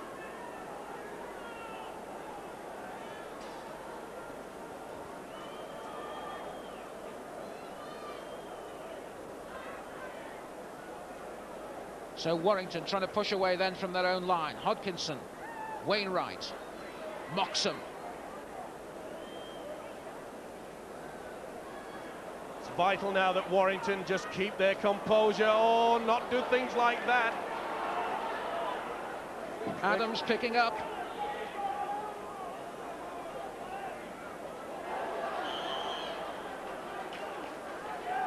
Just the knock on here. Well, was it interference by Wainwright? You can see him dragging the ball down. Well, I've seen plenty of referees this season give a penalty for reefing the ball away with a man in possession. Wasn't to be. Here's Eckersley. Can he find the gaps?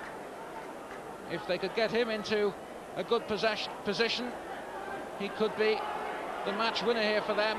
He's a very, very quick lad indeed. But not as quick as Mark Hewitt then. Eckersley got up very slow, placed the ball on the ground. The little halfback, realising they're running out of time, he raked it back. Good thinking. That could turn the game.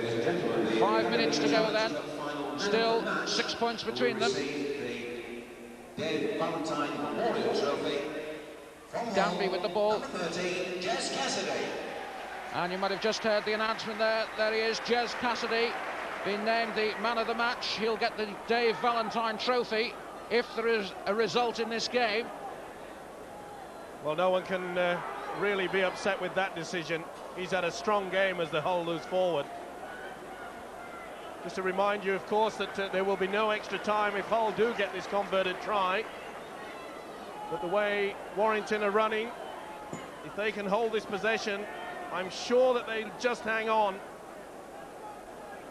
Yes, Mark, I think you've got to pay full credit to this Warrington defence. It's been absolutely outstanding. They've been penned in their own territory for quite some periods of the game, but they've hung on in there, and the kid at fullback, he's certainly earned his corn today, although he's had a sin bin offence. Leach being pushed backwards. 4 minutes to go. Yeah, time is Hull's biggest enemy now. And I'm sure that the Warrington coach, Chris Middlehurst, will be sending out the message, do not panic. Use the kicking game to its fullest. That's what Roper does. Straight into the arms of Foster, who's tackled by Foster, Shane and Paul, respectively. This is Sam Wilberforce for Hull. All the players now will be thinking, one error here and I might lose it from a side. Good strong running there though by John Aston. And once again we see the importance of that defence. John Aston, the winger, really have scrambled through. Touch judge had the flag up. It's so important now, a good quick heel. Possession is vital. Just hang on to it. Harris, good play this is Cowan for Warrington. Cowan still going, avoided one tackle, still running Jimmy Cowan. Well, he hasn't seen much of it, but that was a great run, taking his side deep into Hull territory. This is Roper.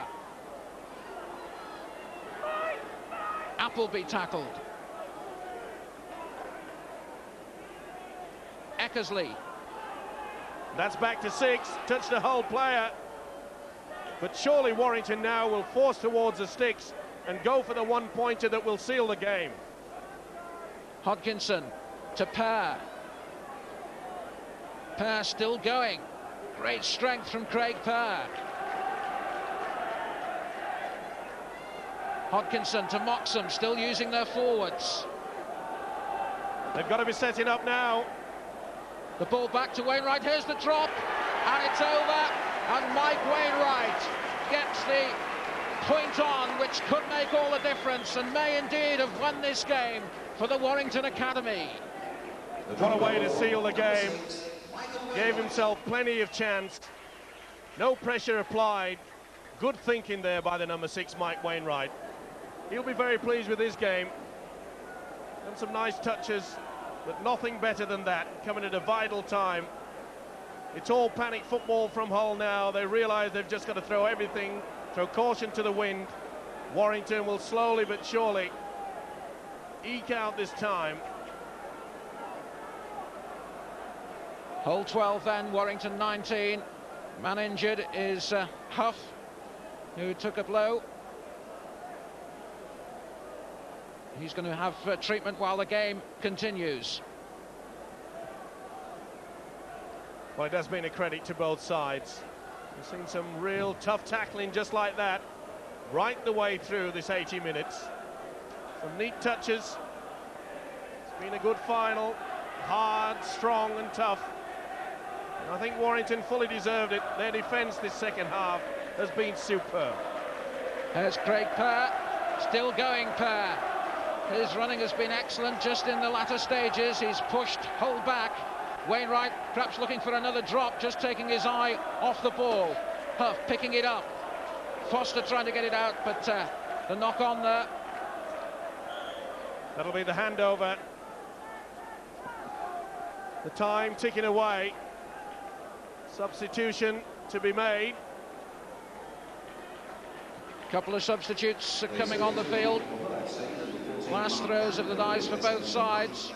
In Warrington's case, probably the chance to give all their players a go. Andy Charlton coming on for them.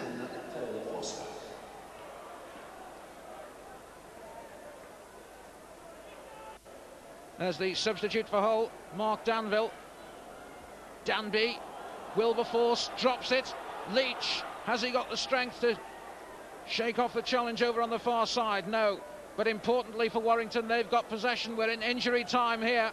Warrington know they've just got to keep hold of the ball and not make any mistakes like that to sail home and win the Rugby League Academy Challenge Cup final. Been a wonderful effort by Warrington, and full credit to them. They've not been in the Hull half on many occasions in this second half, but they've taken full advantage of it, especially that well-taken drop goal from Mike Wainwright. That was a killer. Seconds. Sorry, Mike. Just saying, seconds still ticking away. The Hull side looking a little bit forlorn, but they played their part. So Barry Moxham coming off. Crick Eckersley coming off as well. Tony Cottam and Paul Milligan coming on. Wilberforce for Hull. There's the hooter, and Warrington, beaten in the semi-final last season by Hull, have won the final this season. Tremendous effort by them. They will be absolutely delighted. The defence, as much as anything else, won it.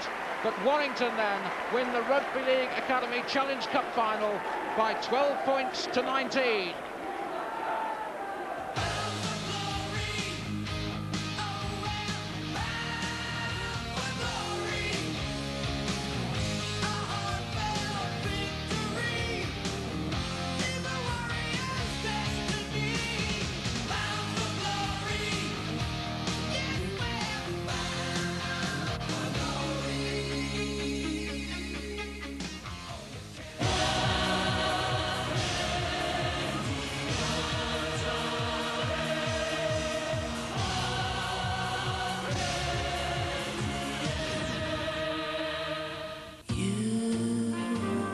Are you able to close your eyes and picture the ocean through your fingertips? To me.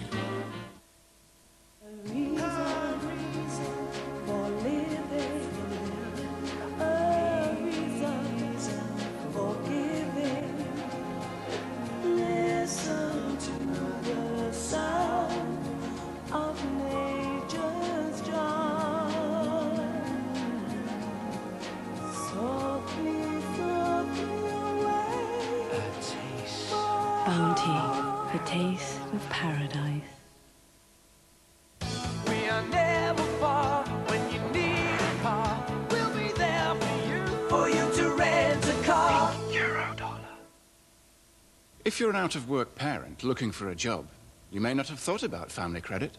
The benefit for working families with children. After all, you can't claim it unless you are working. But knowing more about it could help you decide what sort of job you can look for. And just think, as well as family credit, you could still keep some of your other benefits too. Phone free on 0800 88 44 11 and you'll get a copy of Benefit News for Job Hunters, which will help you find out where you stand. These benefits could make quite a difference to your income and quite a difference to the outcome. Phone free on 0800 88 4411. Do you see other forms in cloud formations?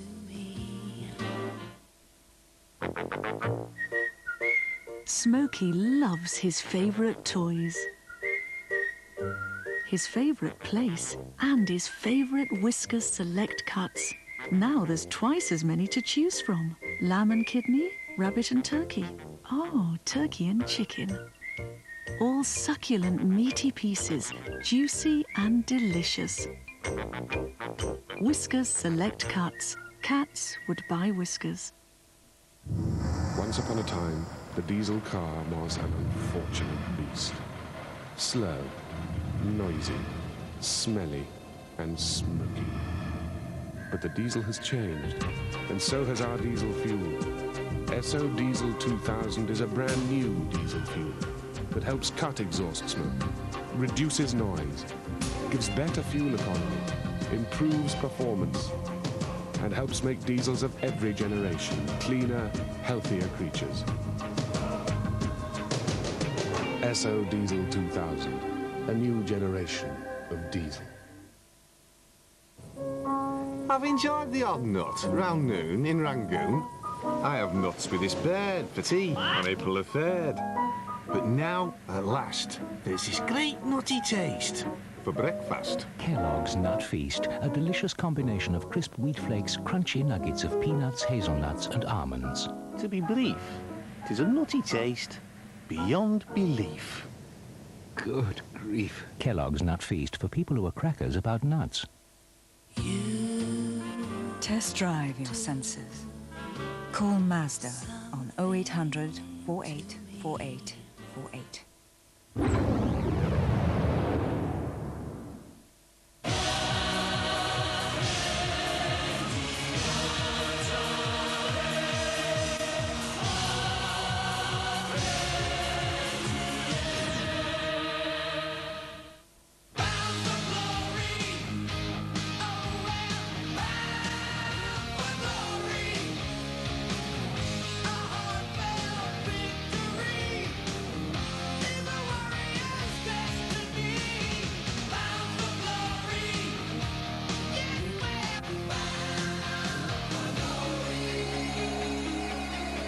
It's Warrington's day then in the first ever Academy Challenge Cup final, and Colin Hodkinson, their captain, lifting the trophy.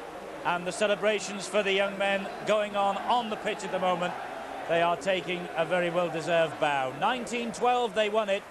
Great way to start this Stones Bidder Premiership finals day. The youngsters of Hull and Warrington then have provided us with the perfect start. Next up, it's the divisional final as the second division champions Featherstone Rovers take on the surprise packages, the men of third division Workington Town, and believe me, their supporters are here in droves. Mark Wallace has been on the long journey north to Workington, and then he went east to Featherstone this week to assess the mood as today's Old Trafford final beckoned. Situated between the Irish Sea and the beautiful fells of the Lake District, the small town of Workington has been taken over by Premiership fever. The blue and white of Workington Town adorns many shop windows, even though for the divisional Premiership final they'll be wearing a new away kit of red and white. But since their wins against Huddersfield in the second round and Rochdale in the semi-finals on their way to Old Trafford, the town has been in a permanent state of celebration. The atmosphere is just unbelievable.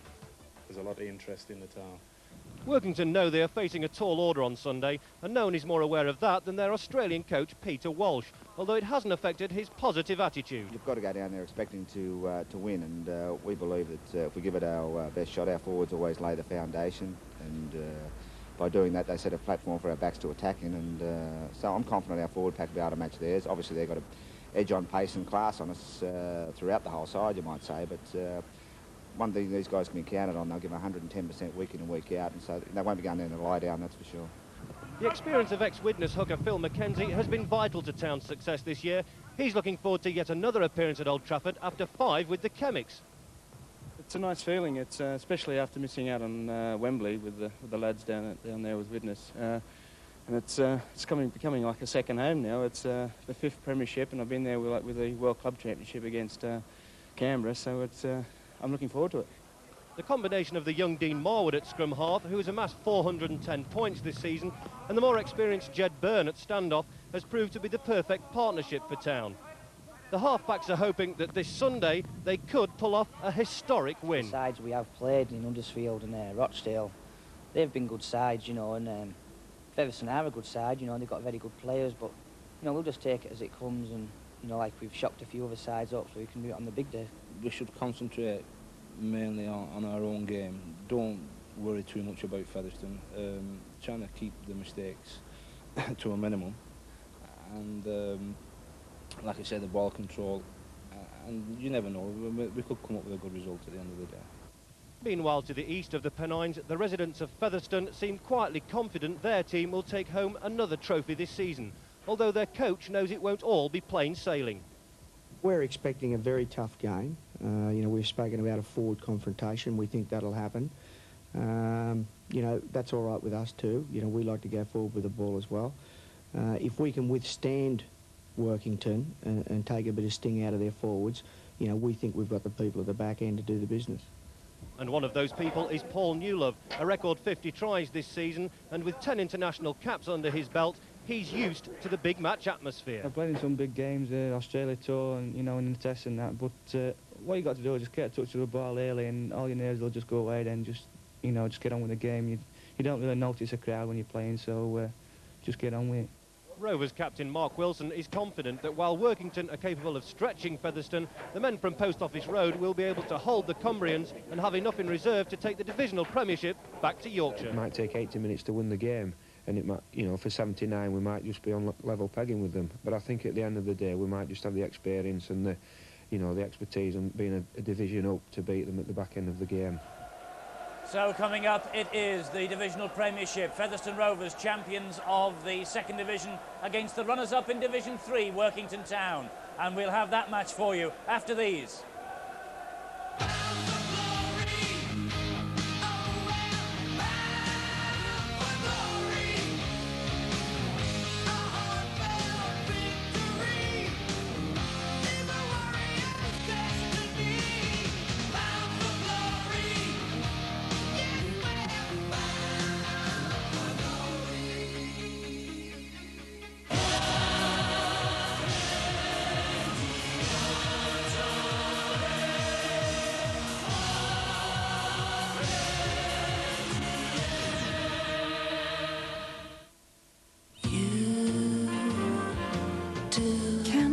aroma evoke a memory deep within you?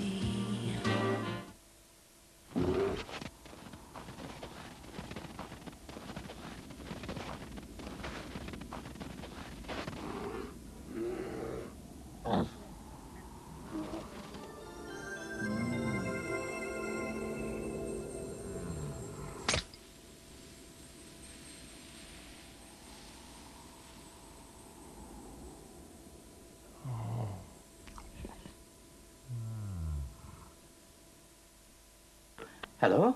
Hello? Hello, is that Swinton Insurance? What's that, mate? Oh, I was after some clarification on my home insurance policy. Oh, I'm just checking the line, mate. Oh, listening in, eh? They're booking Swinton. I didn't know they were trying to keep their home insurance policies top secret. I know they can help save you money, but... Is this being recorded? Can't fool me. Who is this? It's going to be all over the tabloids tomorrow. I can see it now. Swinton Gate. Now for the good of your dog, improved recipe Pedigree Chum. Specially balanced to be completely in tune with your dog's system, it's more digestible, more enjoyable than ever. Top breeders agree. I recommend the improved recipe Pedigree Chum for all dogs, even for dogs that found it too rich. He's put on body and coat and condition, and he's a happier dog. For fitness you can see in a dog. Improved recipe Pedigree Chum. Are you able to close your eyes and picture the ocean through your fingertips? It's ice cream, but it's grown up. Magnum is so different. Magnum is serious ice cream. I like to eat it slowly. You squeeze with your teeth and then crack. It's like sliding in between silk sheets. I like to pick the chocolate off. I wouldn't share it. Reckless. I feel reckless. I feel guilty, but not that guilty. Gorgeous. I think it's gorgeous.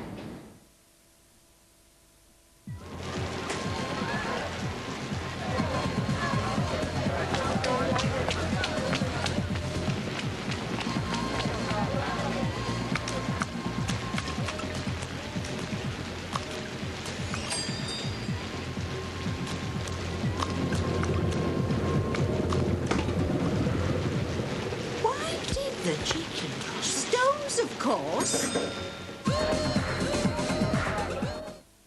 Why pay more for tyres when QuickFit are offering new steel radials from just $18.95? And why not save even more by fitting 2 new tyres? Can you afford to go anywhere else? Test drive your senses. Call Mazda on 0800 4848 48.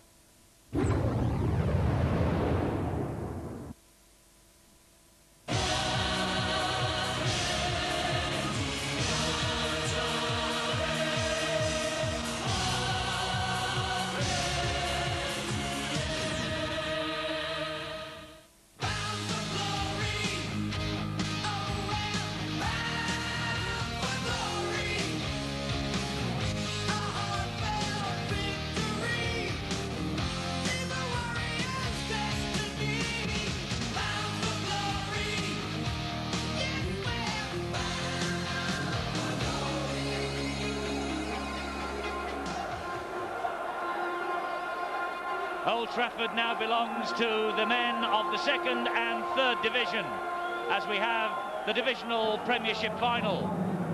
Mark Wilson, the Featherstone Rovers captain, chatting to David Howes from the Rugby Football League and about to enter the Old Trafford arena.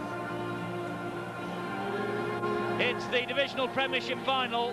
The champions of the second division against the runners-up in Division 3. This season's surprise packages, Workington Town.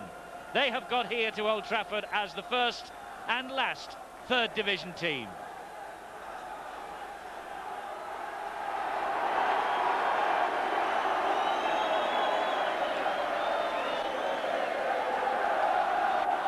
And this crowd is waiting for this one. And as far as the Workington Town supporters are concerned, It was a question apparently early hours this morning of last one out of the town, turn the lights off. They're all here. Featherstone, though, are here in some strength too. And the champions of the second division are the first team to emerge.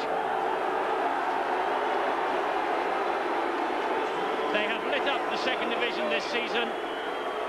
Only 3 defeats in 28 league games.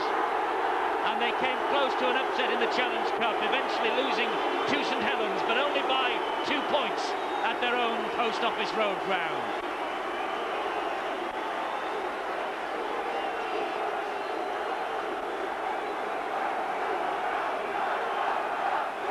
This is the Featherstone side.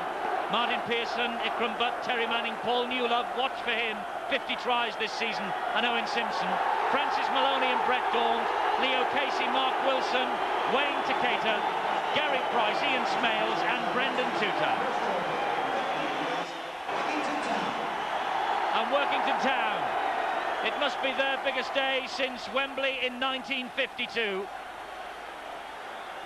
And they are wound up for this with Mark Mulligan, Des Drummond, Tony Kay, Brad Heffy, Gary Smith, Jed Byrne and Dean Marwood, James Pickering, Phil McKenzie, the former Widnes hooker, Peter Riley, Ian Scott, Colin Armstrong and Wayne Kitchen. And Paul Newlove, 50 tries for him this season. And it's between Newlove and Wigan's Sean Edwards as who takes the top try award this season. Newlove at the moment with 50, Edwards with 46. It's all to play for those two characters today. Substitutes for Featherstone, they have Neil Roebuck and Richard Gunn, the former Leeds hooker, on the bench. Workington have Gary Schubert, the Australian, and Martin Oglenby, 14 and 15 for them. The match referee is John Connolly from Wigan, the referee of the year. It's his first major final, probably purely and simply because he lives in Wigan, and he told us on Friday night at the Man of Steel awards ceremony that he really was considering moving house if Wigan continued their triumphant march.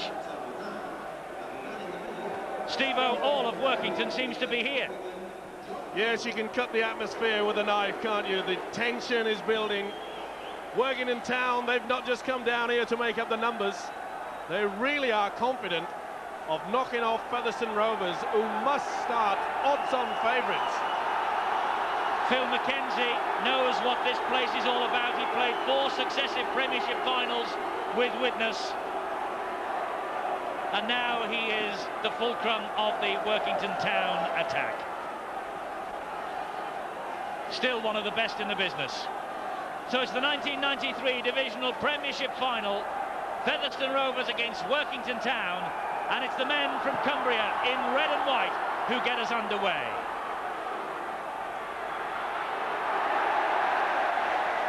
First big hit from Colin Armstrong on his opposite number, Ian Smales. Workington, as you said, Mike, they look wound up like for this, don't they? If you like your rugby league, tough, hard, and even more tougher, then don't go away. This is going to be a big one. The prop forward is Wayne Takeda. This now is Brendan Tuta, the man the Australian press dubbed the baby-faced assassin after a torrid match. In fact, a torrid series of New Zealand-Australian test matches involving Wally Lewis. The kick downfield, Mark Mulligan sweeps up the danger, just about, gets away from Smales, gets away too from Gary Price.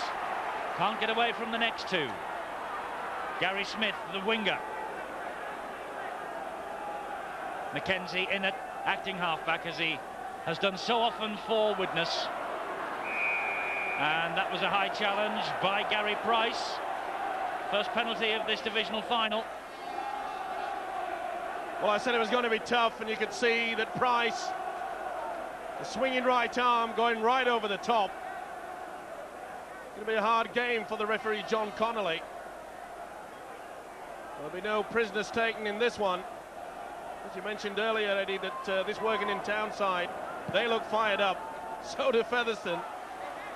Traditionally, Steve-O, this divisional final, or second division final as it has been known in the past, has produced tremendous entertainment, and with men like Des Drummond on the field for Workington, this should be no exception. Yes, it's been a revelation since he got up to the Workington area. Alongside with Phil Mackenzie, former Widnes star, they really have turned things around. There's Mackenzie, and this is James Pickering. He really is a hero in the Workington area. The big Fijian prop forward, and he tried to get to his feet, but Takeda wouldn't let him, and Leo Casey was in there too. Well, you can see Takeda there, all over the man. No chance of trying to play it. Two big boys. James Pickering, you can see looking at the referee.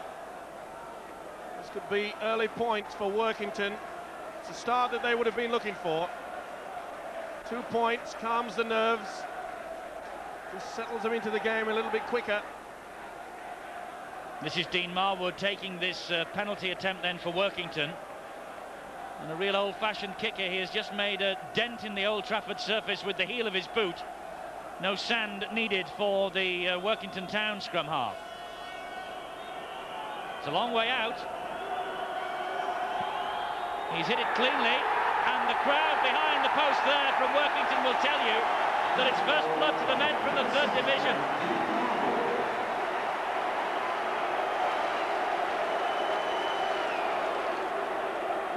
Great start for Workington Town. Dean Marwood's boot, his 176th goal of the season. It's 2-0.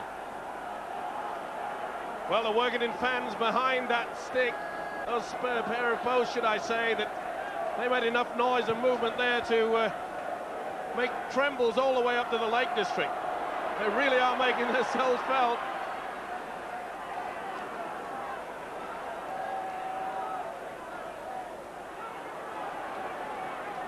Good driving run, but the Featherstone defence moving up quickly. That has been the key, really, to Featherstone's championship. They were relegated last season, Featherstone Rovers, and Steve Martin, their Australian coach, really has tightened up their defence, and they have sailed out of the second division into the big league next season. Colin Armstrong, meanwhile, for Workington. Now Mackenzie, met by Gary Price. Bit of help from Leo Casey as well. It's the last tackle. Ball laid back to the full-back Mulligan. And he drifts it downfield to his opposite number, Martin Pearson. Has to watch it carefully. Pearson, 21 years old, and great chasing by Wayne Kitchen and company. Well, he lost that ball. That will have to be a scrum down. But what a great kick from the full-back, Mark Mulligan. And you mentioned the chasers, Eddie. That type of tackling jolts the ball free. And Workington are really on the boil. Scrum goes down 10 metres from the Featherstone line, and Workington Town will have the head and feed. 5 minutes gone. The men from the third division lead the second division champions 2-0 and are on the attack here with the fullback Mulligan, who's kicked downfield, got them into this position. He did well to take that on the half volley. It wasn't the best pass. Marwood to the tall figure of Tony Kay. Trying to get to his feet, trying to milk a penalty from John Connolly. Referee having none of it. Harry Smith collects, the winger.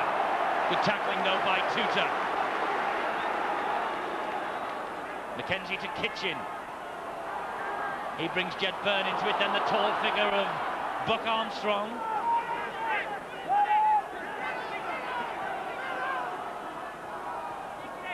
Mulligan. Workington have certainly settled quickly. Been a good opening for them, really. They're using the big power forwards exceptionally well. And Marwood just content to hack that one downfield. Jitters from Featherstone. Pearson, though, has it. And Pearson, the fullback, off on a great run. That's more like it from Featherstone. And referee Connolly quick to penalise Jed Byrne, coming in late. Holding the man down. Good tackle by Mulligan, but what a great run from Pearson. The type of play that's made him a star. You can see it was Mulligan that came over the top, really with the knees, didn't need to do that. They've lost vital position, the Workington. Martin Pearson with a bump on the side of the face after getting the knees of Jed Byrne. And Old Trafford filling up all the time as this match progresses. 7 minutes gone now. Workington ahead by 2 points to 0. The Academy Cup final really has set the standard for this Premiership finals day. A great exhibition by the youngsters of Hull and Warrington. This is the hors d'oeuvre now that we're into, the divisional final, and then it's Wigan Saints at 3:30. It's not a bad main course, Eddie. Brett Daunt, the Aussie scrum half, not being allowed to get to his feet. Penalty against Workington Town. Well, he did get out of the way. And you see the loose forward do the rock, just uses his knees, push down. Wayne Kitchen. This could be the chance now for Featherstone to bring the scores level. It's going to be Martin Pearson, now the points in a season record holder. 141 goals this season. Steve Quinn set the original mark in 1980 of 375 points. Pearson will nudge 400 with this. Bang in front, 30 metres out. Scores a level. That will settle the Featherstone nerves.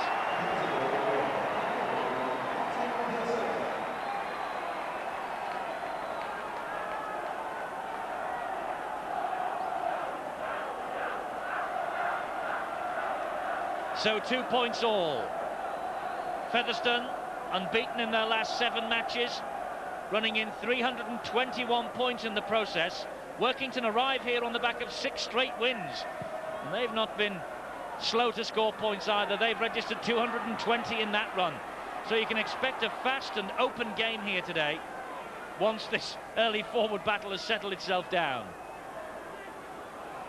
Yeah, it's a big problem, Eddie, with the Featherstone Rovers camp, is that they can't be sucked into a tough battle up front. They really do have the skill out wide. You look at Manning, Newler, Vikram Butt and Owen Simpson. They have the speed over this Workington Town side.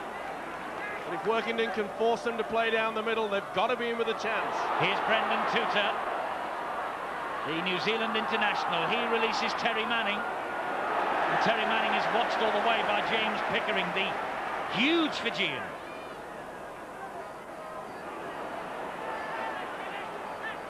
There he is, a real character and a great favourite at Workington.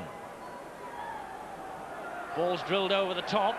Mulligan palms it one hand. It was the scrum half Brett Daunt's kick downfield. Here's Gary Smith, the winger.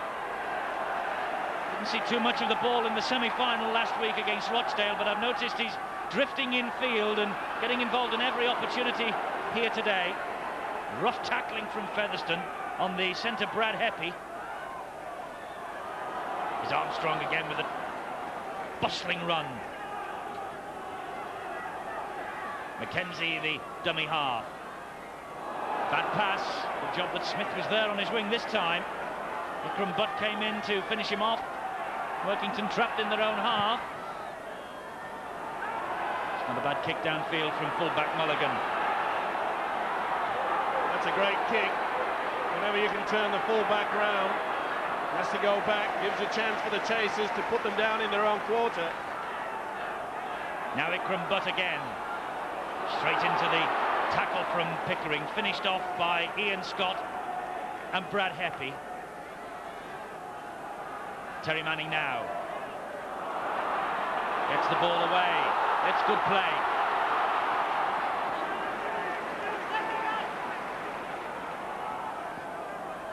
On halfway with the prop forward Takeda. And Takeda played for Norths in the 1991 Reserve Grade Grand Final in Australia. This is Brett Daunt. The man who's replaced Derek Fox, of course, at Featherstone Rovers. Pearson hoists the bomb. A tester for Mulligan. The Featherstone Rovers players, they'll have to stand off him as he went for that high kick. You've got to give him 10 yards breathing space. Good refereeing there by John Connolly.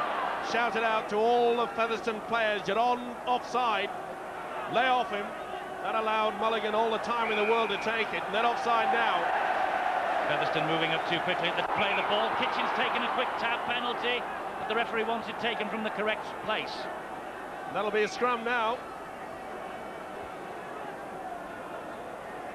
Mistake really from Kitchen, that. Well, there you can see that, in fact, never actually played it with his foot. So Featherstone with head and feet. Pearson in possession for them, and well, untidy for a moment there. Manning couldn't keep hold of it. The ball came back. He will play the first knock on against Featherstone. Just trying to be a little bit too pretty, I'm afraid, Featherstone there. He got away with a little bit of luck.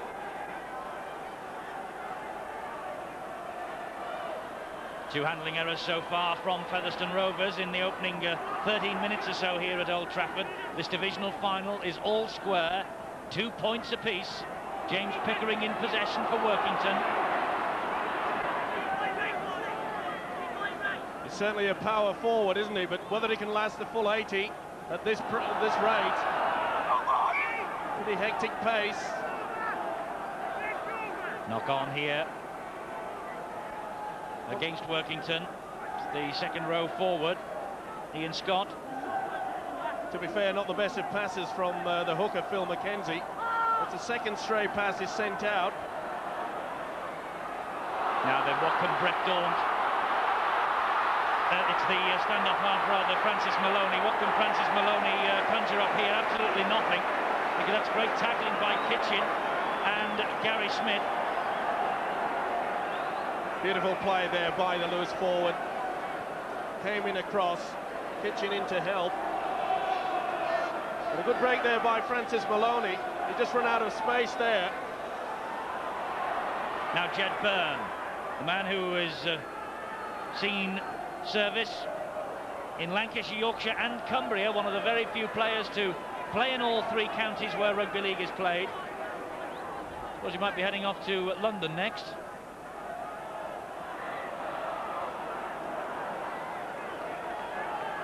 Tremendous defence by Featherstone there. Really has been one of the main reasons why they became top table toppers in Division 2. He's done a good job with them as their coach, Steve Martin. So too with the Workington side, Peter Walsh, two Australian coaches, of course. It's another great kick downfield from Mulligan.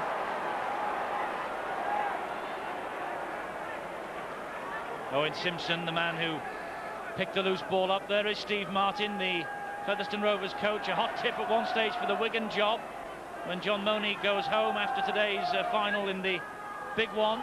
But Martin signed a new deal at Post Office Road. He stays for another 12 months at least, and he will be a good acquisition for the big league and for Featherstone. They could be a force, you know, with runs like this from Tuta. Well, he's a man that leads by example, not only in defence but in attack there. Very classy player as a Kiwi. Now Francis Maloney again. Good break from Maloney. Gets away from two. The support arrives from Pearson. Featherstone attacking down that left-hand touchline. Great run from the fullback. Last tackle for them. Newlove, the man at dummy half. Haven't seen too much of him. That was Daunt. He helped it wide to Gary Price. Daunt again. Attacks now with Pearson to Featherstone, but he drops it. The referee will bring it back. It's on the last tackle. It'll be the turnover. It was a knock-on. Mark Wilson thought he was in for the try. Pearson dropped it, though. The impact of the tackle there from Jed Byrne. It's a shame they couldn't make more of that. That really was a great run by Francis Maloney. That's the second time he skirted through this Workington Town defence. A good support play by the fullback Pearson. The gaps that are beginning to appear in this Workington outfit. And James Pickering has had the shirt almost ripped off his back. Brendan Tuta penalised meanwhile by the referee, I think, for... Well, you can see him interfering with them. Knocking the ball out of the arms of Pickering. But look at... This is a brand new jersey he's got today for this final. Look at the state of it. Didn't last long, did it? No, and I get the impression that perhaps they've had to have one made especially for him. Gee, he's a big boy, isn't he?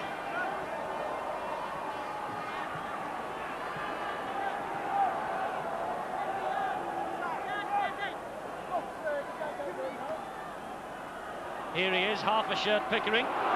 Now it's right off his back. Taketa's finally got it off him. Well, it's a real off-the-shoulder number now that James Pickering's got. They're not too quick with coming out with a replacement. He wants one, but meanwhile, Workington will sweep forward. This is Tony Kay. Can't get away from Newlove, but he does well to bring Drummond into it. Possession is pretty tight in the opening 17 minutes here. Just edging Workington's way. It's Colin Armstrong with the run. Downed by Taketa. Now Jed Byrne.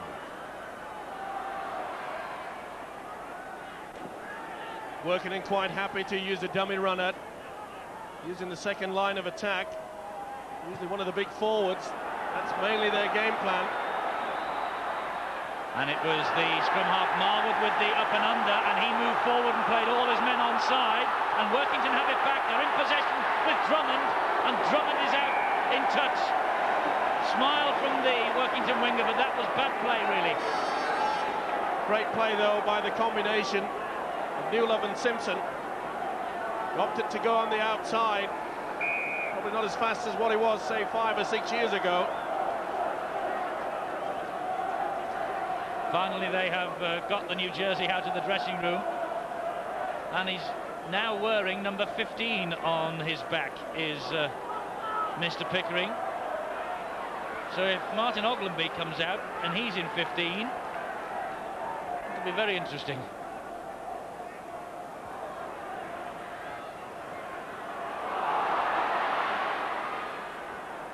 This is Terry Manning.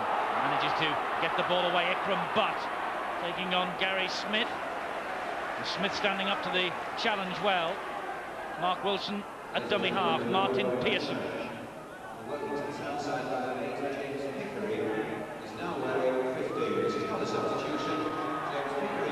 Tutor. Tackled high by Armstrong. There's a swinging left arm. He made good contact as well.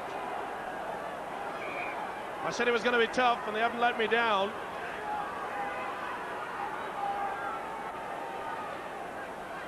Colin Armstrong being ticked off by referee John Connolly. He's not missed a game all season, the big Workington second rower. Former Carlisle and Hulkingston Rovers player. And he played in the 1990 Division 2 final when they lost 29-30 to Oldham in a classic. Brendan Tutor's all right, though. He will carry on. And so Ian Smales with this penalty for Featherstone Rovers. And try and gain as much territory as he can.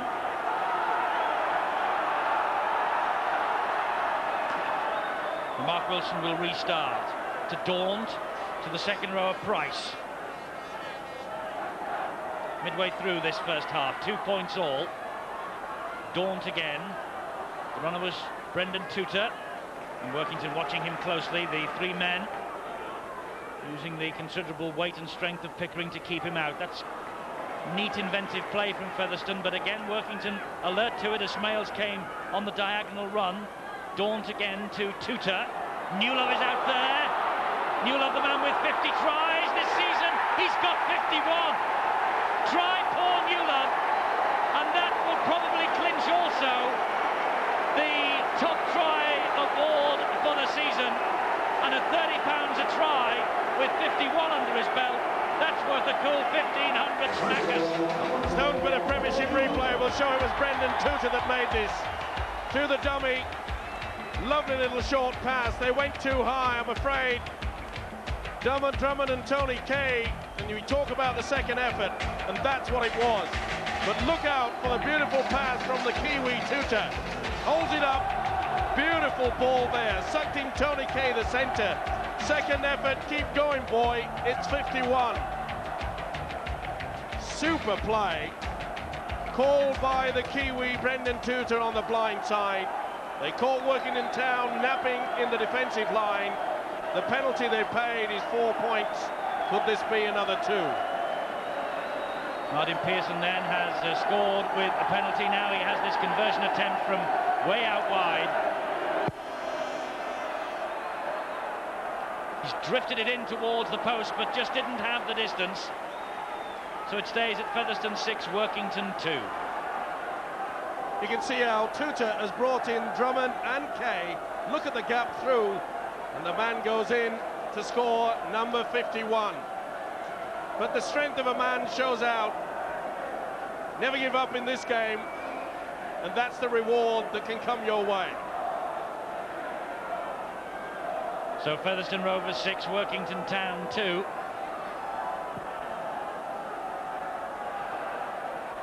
Workington restart. Terry Manning drives the ball up on the first tackle. Through one, but not through the cover. And for Paul Newlove, that's the 10th match in a row that he has crossed the try line for Featherstone. And in that 10 matches, he has run in no fewer than 20 tries. A truly outstanding season for the Featherstone Rovers centre. The subject of much transfer speculation, of course. He is out of contract at Featherstone, but Rovers desperate to keep him at Post Office Road. Yes, it'll take a big checkbook to get him away. Never see a mistake from the prop forward, Casey. This will give Workington the chance, and they need it. Fundamental errors. Brad Heppy for them. One of the nominees for the 3rd Division Player of the Year. This is Mackenzie. That's a great run from Mackenzie, using all his guile and experience.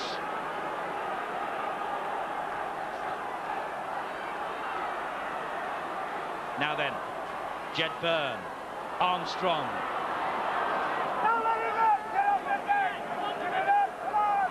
Des Drummond has gone into dummy half.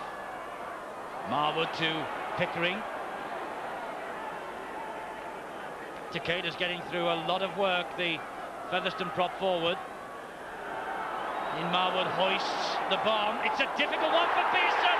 I think Workington are in. They are! And it's Phil Mackenzie! What a moment for the former Widnes man. A veteran of 4 Premiership finals with Widnes, and he's touchdown here at Old Trafford. Stone's bit of Premiership replay. What a time to come back. The high kick from Marwood, and I'm afraid Pearson made a meal of this. Was affected by the crossbar, but that man, the hooker Phil Mackenzie, shows the delight. You see clearly Marwood, the very high bomb. Now it goes right underneath the sticks. Now the crossbar gets in the way of Pearson there. At the last minute, he's probably lost it. Just enough time for the hooker to poach the try that will put Workington well and truly back in this game. Not only back in the game, but in the lead, courtesy of Dean Marwood's conversion. Featherstone 6, Workington 8. Mackenzie having running repairs, I think, on a dislocated finger. From the high shot, look at the kick from Marwood. Oh boy, that's a high one, but you'll see clearly the crossbar just there. And that's well poached. John Connolly just checking with his touch judges before pointing to the spot, awarding Mackenzie the try. The finger has been put back in place, and Mackenzie delighted with his 6th try of the season.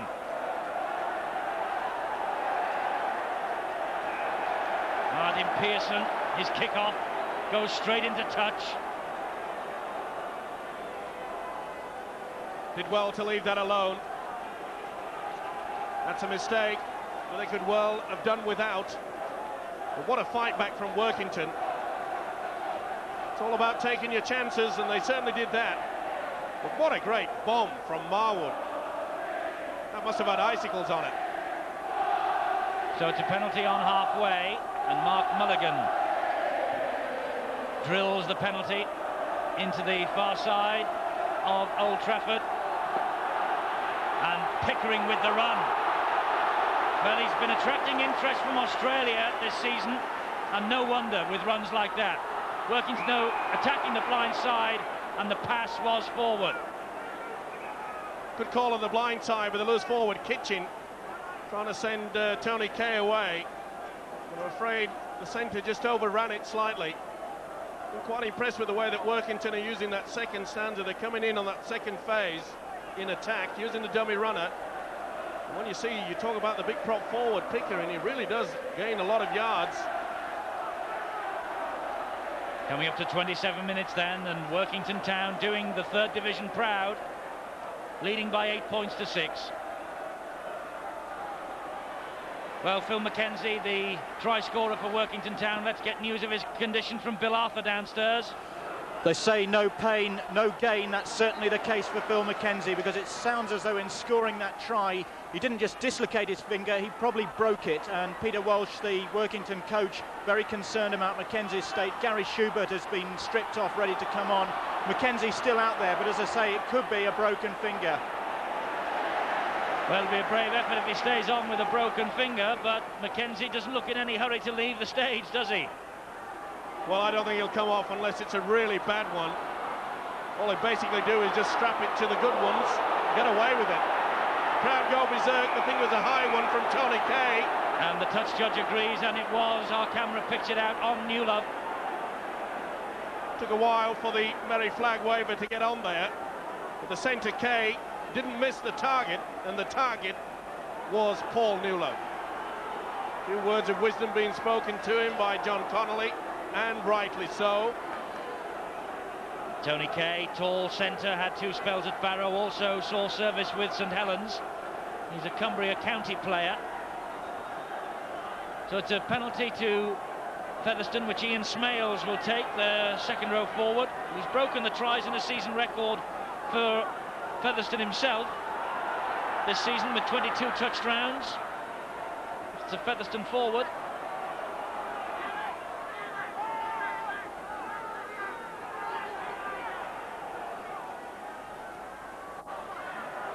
Brett Daunt, met by Peter Riley. Mark Wilson, the Featherstone captain, in at dummy half. Leo Casey driving his way towards the line. Big penalty count. This is Takeda. Good play by Featherstone. They're trying to get up and play the ball very quickly, hoping to keep the Workington defence on the backward step. Daunt again trying to conjure something up for Tutor. Tutor with the ball to Francis Maloney. Maloney heading for the line, and it was scrambling defence from Workington that kept them out. Newlove, the dummy half, to Tutor. Long pass. Oh, they took the gamble. Smales. If that would have been a decent pass to Owen Simpson, I fancy Simpson would have scored. But Tony Kay came steaming in, and that was a reckless challenge on Simpson. What on earth was he thinking of? He just had a few words of wisdom from the referee, John Connolly. There's nothing to do with it, and Kay comes in like a pile driver. Let's hope the marbles have settled down slightly now. They had the chance. Featherstone blew it.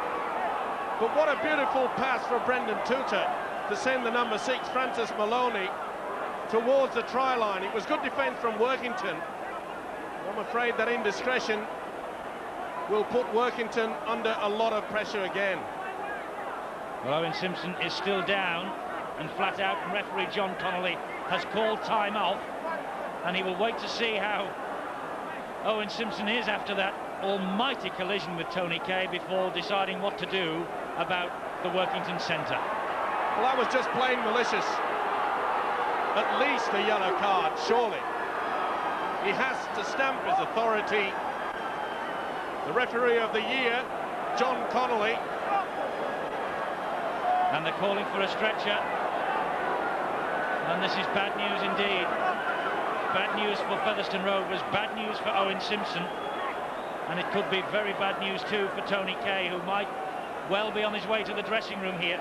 Referee John Connolly has deliberately left it until he sees the damage to Owen Simpson, and at the moment the damage, I'm afraid, looks pretty severe. Well, the play had actually stopped. The referee had already blown up the whistle for a knock-on.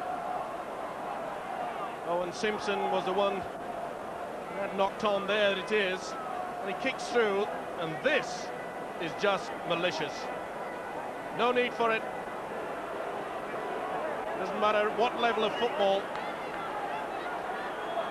Neil Roebuck has come on already for Owen Simpson. Thankfully, the stretcher has been taken away. Roebuck will come on.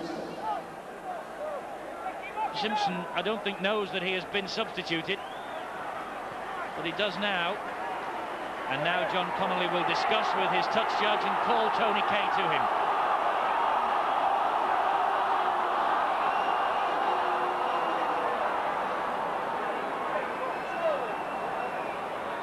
Doesn't appear to be any movement with the hands to go to the pocket.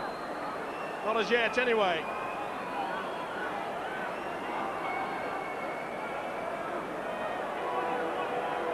He's laying the law down, the referee of the year. And Tony Kay is a lucky man. Simpson, thankfully, on his feet and walking groggily round the pitch. Well, I agree with you, Eddie. Extremely fortunate, Tony Kay. Only a minute earlier, he got a ticking off from the referee for the high tackle. Well, can Featherstone make him and Workington pay for that indiscretion? This is Leo Casey, who's being forced back. Simpson walking away. He's totally compos mentis now, thankfully. This is Takeda.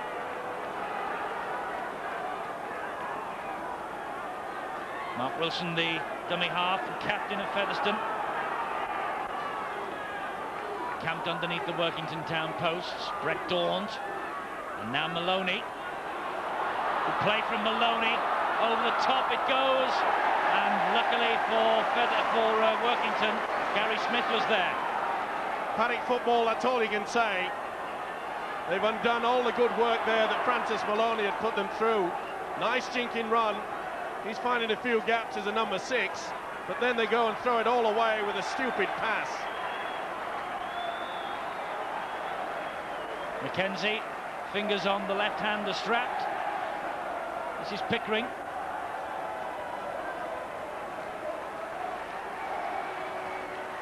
Now Peter Riley, the prop forward. Last tackle in this set of 6 for Workington. It's back with Mulligan again. Another good kick from the Workington fullback, using the open spaces here at Old Trafford to good effect. And the chasers are all there too. Excellent play there by Mulligan. It's the 3rd occasion that he's turned around Martin Pearson. Strong kicker of the football. Makes it hard work for them. They've got to keep turning round, and when they're tackling, and that was a swinging arm from Pickering. Here it comes, just missed. Oh, there are times when you just like to duck at the right moment. And that was it. I think Neil Roebuck saw that coming out of the corner of his eye. And Featherstone have taken a quick tap penalty. They're running the ball. That was Daunt. This is Wilson, who's handed it on to Rose, gets the return pass. The Featherstone captain finds Tutor. This is good play from the 2nd Division champions. It's with Ikram Butt out on the wing here. He's got a lot of work to do to get to the line, and Workington had a lot of work to do to keep him out. Excellent play. Brad Eppie and the fullback Mulligan. They really went for it there, didn't they? Ikram Butt was setting sail for the try line. But once again, we saw the skills of the Kiwi Brendan Tutor. That was a lovely delayed pass. He's having a fine game so far. Workington in possession, but Featherstone swarming all over them, just 3 yards or so from their own try line. And Bill Arthur has got some news of Owen Simpson, who has walked off the field here. It looked a lot more serious at the time, but in fact Owen Simpson has sustained a cut mouth, so it's a blood bin job for Owen Simpson. I can tell you that Peter Walsh, the Workington coach, was standing just beside me as referee John Connolly was deliberating with Tony Kay, and Walsh was a mighty relieved man when Kay stayed on. He thought his own man was going to get sent off. He was very relieved when he stayed on. It's a knock-on is the decision, meanwhile, by John Connolly. Colin Armstrong not happy with it. And it was the foot there that dragged it away. Little doubt in my mind. And Peter Riley will go off, and Gary Schubert the Australian forward who began in this country with Salford in 1986, comes on. He's got a try in the semi-final last week against Rochdale. It was his first of the season, that, by the way. Featherstone get the possession back. This is Maloney. Daunt, the dummy half. Tutor involved all the way through. Invites Newland onto it. Workington really suffering with the way that Tutor's running across at the angles. He's sucking in the defence to them. They don't really know what he's going to do, but he's getting out some beautiful passes. This is Leo Casey. Good run, skipping over the top of the challenge from Mackenzie, but then grounded. Now it's with Daunt. That was a good crossfield run from Gary Price that was halted by those three. Last tackle for Featherstone. Tutor has it. Now Daunt. Terry Manning. And Workington again. Oh, I was going to say they keep it out, but Featherstone managed to get the ball and keep it alive. They don't now. Daunt takes the tackle. It's the last tackle in the set of 6. It's the turnover. Good play by Colin Armstrong. Good tackle on Daunt, sorry. And they needed to be. They really were stretched, this Workington defence. And the Workington player down and holding the mouth. The referee takes the ball off him and says, let's carry on with this divisional final while he receives treatment. Well, you can see the hooker Mark Wilson coming with a shoulder. Hit the chest first and then slid right up into the chin. Mark Mulligan it was that felt the pain. Mackenzie on his own again from dummy half. This is the first meeting between these two clubs since 1986, when Featherstone won a John Player Trophy first round tie by 22 points to 18. With Martin Pearson again, and he's under pressure from Kitchen and company. Well, once again we saw that Martin Pearson had to turn round and chase that ball. Perhaps a message should get out there from his coach Steve Martin to stand a little bit further back. It's better to run onto the football rather than having to turn round and chase it. Wilson at dummy half. Tutor. The man who joined Featherstone Rovers from Wests in Sydney in September 1990. This is Wayne Takeda, who really is the main reason why this Featherstone defence has been so tight in the second division this season, and will have to be, of course, in the first division in the big league next season. Well, there we saw the exact opposite. The kicking game from Featherstone not very good. Right down the throat of Mulligan. He'll enjoy that all day. Dean Marwood, the Workington scrum half, slipped over the left shoulder then for his teammates. There was nobody there. They were just plodding up. Now it's with Mackenzie, who gives a short ball to Armstrong. Good play from Workington. That's what they need. A little jinking run from the hooker Mackenzie. He'll find the gaps. Jed Byrne to Tony Kay. Newlove has him by the shirt sleeve. It's the last tackle. There's Drummond to Marwood again. And Marwood hoists the bomb. And Pearson's underneath it, and this time takes it cleanly. That's better play from the Featherstone fullback. Kept cool, didn't he? You could see the arms reaching high, bringing the ball in, full protection. Excellent take. Terry Manning. Kitchen and Gary Schubert bringing him down. No one in front of Manning. He's able to do that. Play the ball to himself if there's no one standing in front of him as a marker. Made good, valuable yardage then for his team. Maloney. That's a good ball. It's Leo Casey, the prop forward, and now it's Paul Newlove. Featherstone doing well, keeping this ball alive. Nice passing movement there. First Maloney and then Casey keeping it alive. Dawn showed it, dummied it, gave it eventually to Tutor. Oh, Tutor threw the ball out looking for Ikram Butt, and either Butt wasn't there or the pass wasn't terribly accurate. Well, that's the first bad thing he's done all day. Didn't realise that the winger Ikram Butt had come back on the inside. And Workington, they breathed a sigh of relief again. They still lead by those 2 points, 8 points to 6 over the favourites Featherstone.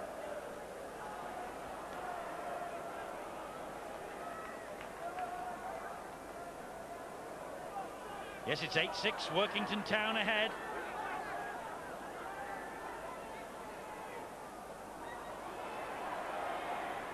In possession with Tony Kay.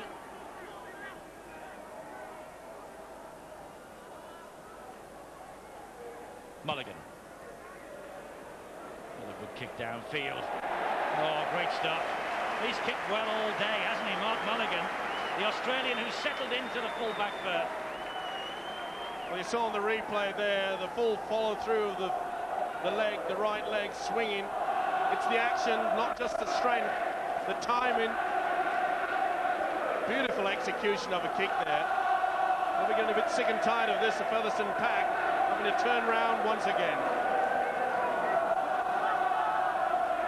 They have the possession, though, from the scrum. Brett Daunt has it for them. Oh, good tackling. Great tackle from Brad Heppy on Brendan Tutor. Well, not surprising, Eddie, that both coaches, Australian, the defence is well and truly on top, but there's some big crunches going on. Leo Casey felt the latest of them, from Schubert and Pickering to Cater. That's the half-time siren, and Workington Town have not only survived in this divisional final, but they lead at the interval, and those people who've made the long journey down from Workington will be well pleased. Tony Kay, a lucky man to stay on the field, but Workington Town lead at half-time by 8 points to 6.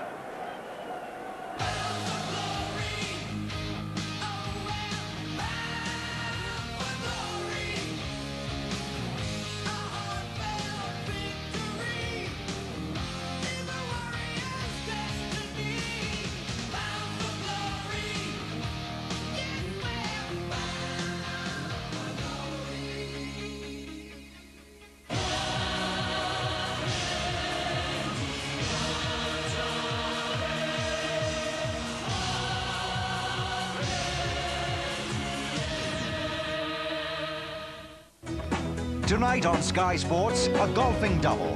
We start at 6:30 with the final round of the Spanish Open, and that's followed at 9 by live and exclusive coverage of the Byron Nelson Classic, the latest round of the US PGA Tour. Whether it's the best tasting spaghetti bolognese or freshly frozen lasagna, only Dolmio will do. Because every Dolmio recipe uses the finest natural ingredients, all combined to create that delicious Dolmio taste. For spaghetti bolognese or freshly frozen lasagna, Dolmio is simply irresistible. Dolmio, only the best will do.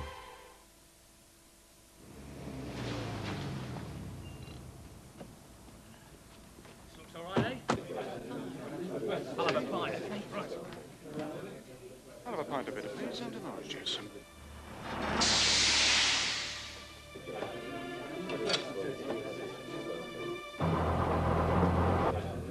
There you have.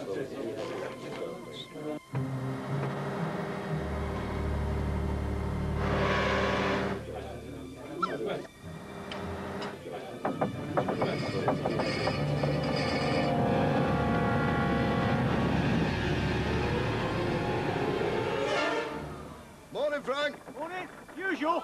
Yeah, you know where it goes.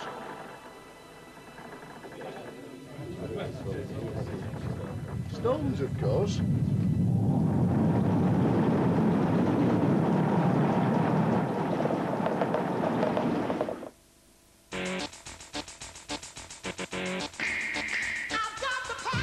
June is Blockbuster Month on Sky's 3 movie channels. Put down that antenna. A blockbuster a night. Every night. Showtime! You'll see no bigger movies anywhere in June. I'll be back. Than on Sky Movies Plus, the movie channel, and Sky Movies Gold. Make my day. And they're all just a phone call away. Ah, miss! You guys give up, or you're thirsty for more? For existing Sky Sports subscribers, subscribing to Sky's movie channels couldn't be any simpler. Just call 0506 460000 and we'll update your viewing card immediately for instant access to our Blockbuster Month of movies. There's no better time to subscribe, so call now. 0506 460000. Now that you know where we are, don't be a stranger. I've got the power!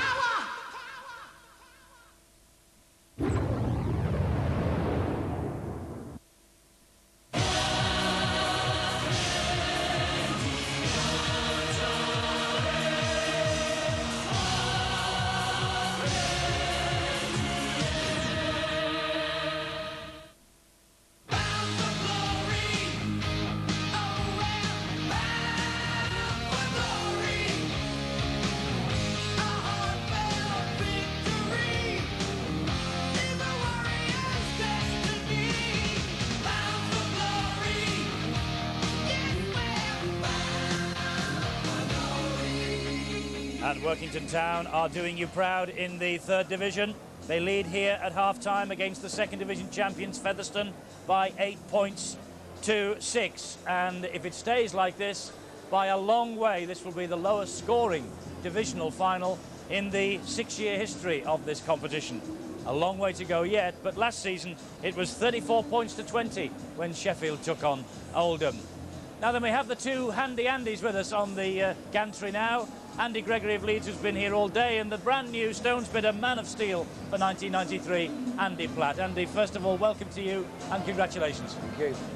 Have you settled down?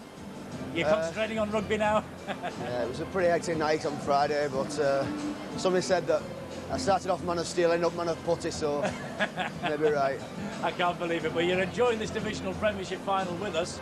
Great game again, isn't it? Yeah, I always thought that this would be probably the best game of the three. Obviously, I know the Wigan Saints game, a lot is expected of it, but Workington has certainly come to Old Trafford and brought a big support with them, and are playing very, very well. They are playing well. Andy Gregory, it's not a bad advert for the 2nd and 3rd divisions, this. It isn't at all. It's a tremendous entertaining game out there. And this morning I went over to the Leisure Club and the Workington Town over in Warrington, and the Workington Town was staying there. They fetched them down last night. They're really looking after them. And they were pretty confident, Workington, for a 3rd division side taking on Featherstone, who's in the 1st division now. And I was talking to Jed Byrne and Desi Drummond and talked to Peter Walsh, the coach. They said they'd not come down here just to, get a good hiding. They were confident that they'd give them a game and turn them over, and they've certainly done it in that first half. And they've managed to do that, haven't they? They've got a nice blend of a bit of experience and players that perhaps people at home haven't heard too much about, but we all know about Des Drummond, we know about Jed Byrne, we know about Phil McKenzie. Everybody's been saying, like Workington, it's like a ghost town, but I remember talking to a few of the Wigan players when they played him in the Lancashire Cup, and Andy Platt played in that game, and he was saying it's one of the toughest games he had up at Derwent Park in Workington. They're no easy meets in that 3rd division, and like they're doing that division proud. I know they've gone up into the 2nd division, but there's no easy games at the moment in rugby league, and they've gone out and improved it for 40 minutes. And I'm sure the coach, the Australian Peter Walsh, will be getting them G'd up again and saying, come on, let's keep it going. And hopefully you never know what might happen. Well, with these three up here, Steve-O, of course, is with us as ever, and they say it's a big boys' game, Steve-O. The Phil McKenzie injury as he got the try, looks like he's playing on with a broken finger out there. Oh, he's a hooker, so it won't worry him at all. It's as simple as that. But it was a good try. You've got to take your chances when it comes down to finals, and he took it well. That's the impact going through. Just a bit of a shake of the hand, first the jubilation, and then the pain gets through to the brain. And that's when he comes through. But he's a tough guy. Look, we said it was going to be tough. They haven't let us down, have they? They have. There's not some indeed. real crunches going on out there. But Workington, I suppose, will be thanking their lucky stars that they're still up at full strength, courtesy of that Tony Kay incident on Owen Simpson. Yeah, I thought he should have walked, but I'm not the referee. It was a bad incident. But full credit to Workington. They've come down to do a job, and the job is to contain the three-quarter line, basically, of the Featherstone side. They've got the speed. They know if they get the ball out wide, the likes of Newlove, they'll rip them apart. So they're trying to shut them down. Typical Australian defence, moving up quickly out wide, trying to channel them down the middle. And if Featherstone fall for the trick, then they can. OK, well, it's all to play for, obviously, in the second half. We've got the two Andys with us who will be building up the atmosphere to the big one. That's the Wigan-Saints clash that comes along here, if it stays according to plan, at around about 3:30. But before that, we have the second half of the Divisional Premiership final. It's Workington Town's 8, Featherstone Rovers 6, and the second half comes up next.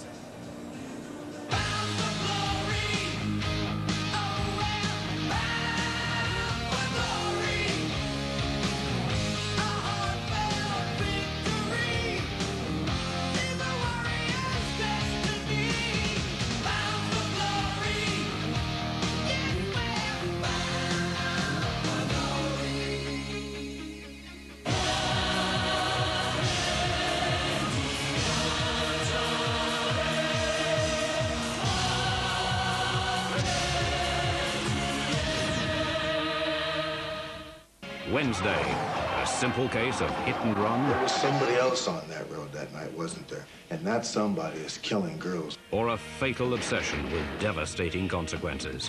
Hunter, Wednesday at 8 on Sky One.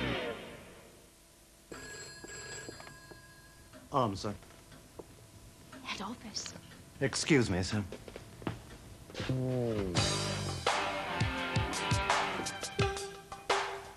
There's now a new aerosol deodorant from Mum that actually becomes more effective the hotter you get. New body responsive Mum. The hotter you get, the harder it works.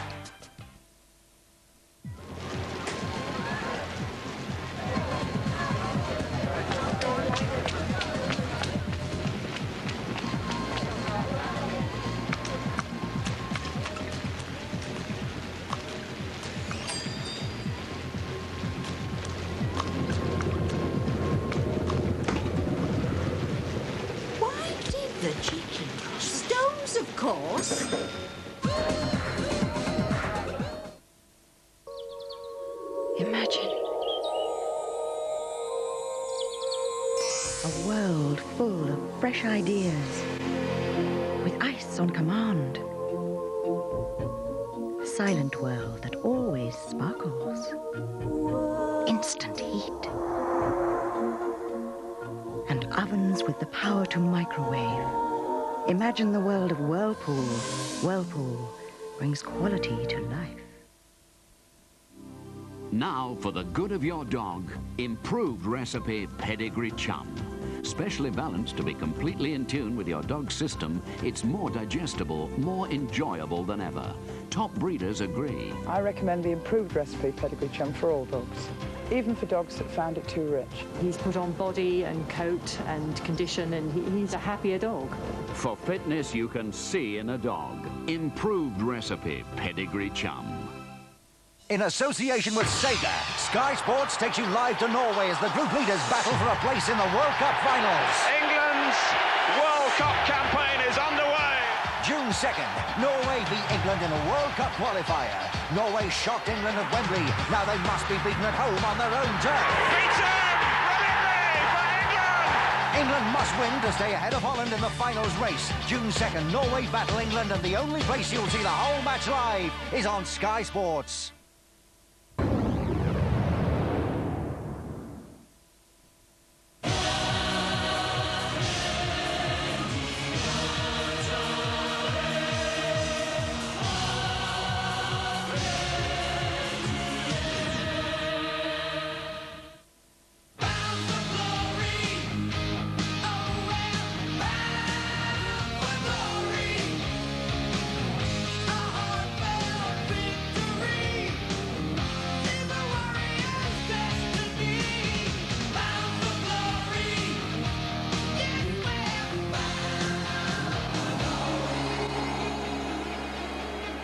It's half-time in the divisional Premiership final, and Workington Town of the 3rd Division 8 points, Featherstone 6.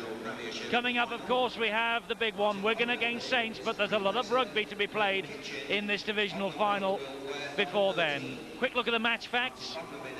Scrums 6-4, penalties 6-5, handling errors. Well, Featherstone have made 8 to Workington's 3, and they've seen a lot more of the football than have Workington, but haven't Workington done well when they've had it in their possession? Owen Simpson has returned to the fray after that ugly challenge that put him out of the game for about 5 or 10 minutes in the blood bin. And also Workington have made a substitution at the start of the second half, which is now underway, and it's Martin Oglenby who has come off the bench, but because James Pickering is in the 15 jersey, Oglenby is wearing 13, and he has replaced the number 13, Wayne Kitchen. It's all very confusing, but I hope you're up to date with that. Oglenby's on in 13, and Pickering, having had the shirt ripped off his back in the first half, is wearing the substitute jersey of 15. And Phil McKenzie, with that kick downfield, inch perfect, is still out there despite the broken finger. Nice play by the hooker, picked his spot well, not under a lot of pressure.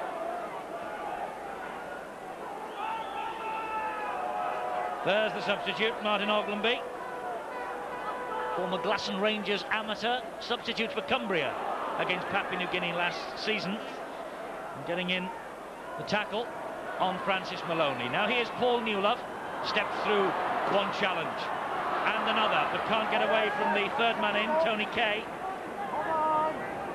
I'm sure that the Featherstone coach, Steve Martin, would have had plenty to say at the half-time break.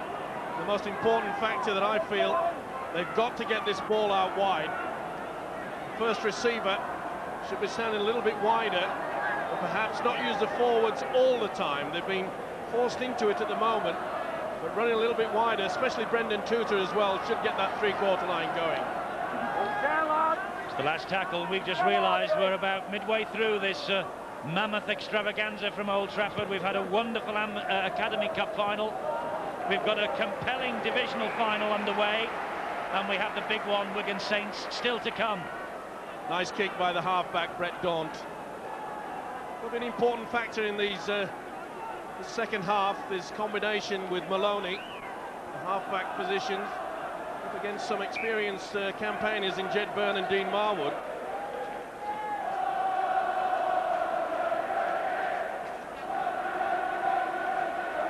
Referee chatting to the forward packs of both clubs. Workington have it. Jed Byrne, tackled by Maloney. Now Hepping. Referee John Connolly just went for a little bit of a nosedive there. Did a forward roll, much to the pleasure of the crowd. Well, Workington doing very well, leading 8 points to 6, and their Australian coach Peter Walsh is with Bill. Peter, what's your game plan for this second half? Well, obviously the ball control is of mass importance. You know, I stressed at half-time, you know, we're giving Featherstone too many handouts, and they don't need any handouts. They're dangerous all over the park. So our kicking game's been good, our good yardage in it. We're getting a bit impatient when we get up around their half. They've had 11 sets of 6 and our 25 compared to our 3, you know, so that tells the tale. So the boys have done well to come in 8-6 up at half-time, and, you know, the pressure's on Featherstone, really. You know, we're not even supposed to be winning this game. Tremendous effort in that first 40.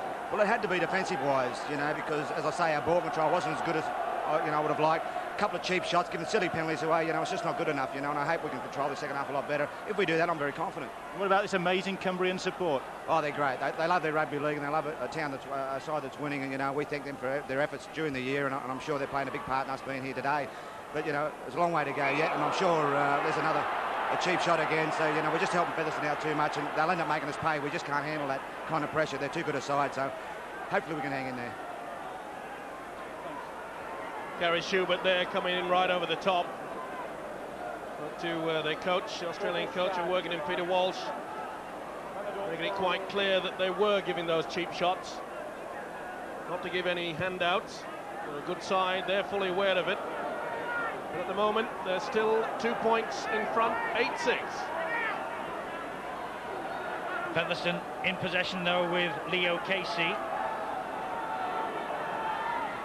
And now with Wayne Takeda.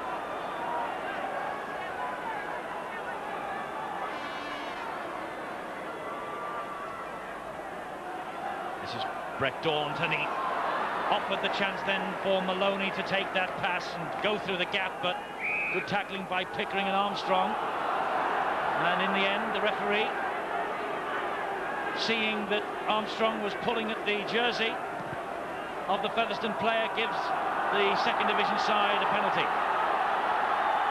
Well, just lack of concentration there. It's allowed Featherstone to go from their own half well into the Workington Town quarter. It was James Pickering who was penalised, and Leo Casey has it for Featherstone. That was Wilson's pass to Takeda. 5 minutes gone, second half. Workington still ahead, 8-6, but for how long? Featherstone in possession with Brett Daunt. And it just bounced off the shoulder. So close. Well, Ian Smale just overran that. You could see he had to reach back with the left arm. Another chance wasted. They've made a lot of mistakes in the first half. Be a problem for them in the second. They must respect possession. Yes, as one coach has said consistently, retention of the football is paramount.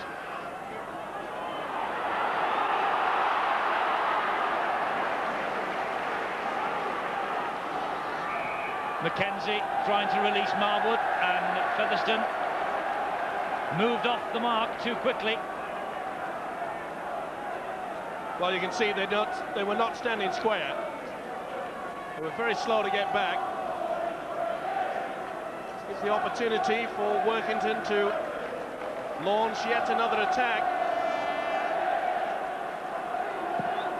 Our statistician Ian Proctor's just pointed something out very interesting to me here. It's a tremendous defensive effort, this, from Workington Town, because Featherstone Rovers have been free scorers in the second division this season. They've run in scores of 78, 52s, 60, 58. Consistently high scorers. What an effort this is from the men from Cumbria. And they have another 6 tackles to go here. They went backwards. Knock on there. Good refereeing there by Connolly. This is Pickering. Always danger when it's in his hands. Workington so close here. Marwood and Armstrong. Tony Kay in at dummy half. Trying to jink his way through himself. And it took brave defence from Featherstone to keep him out. Drummond is there. Marwood invites the substitute Oglenby to have a run. It's the last tackle. Armstrong back to Marwood. Hoists across field. Bomb. This could be interesting. And have Workington got it down? No. Knock on. Well, it was Phil Mackenzie in amongst it again. Beautiful kick by Marwood. Arms all over the place, but this time Mackenzie just could not finish it off. Great roar from the far side of Old Trafford as we watch. Workington Town supporters were up off their seats.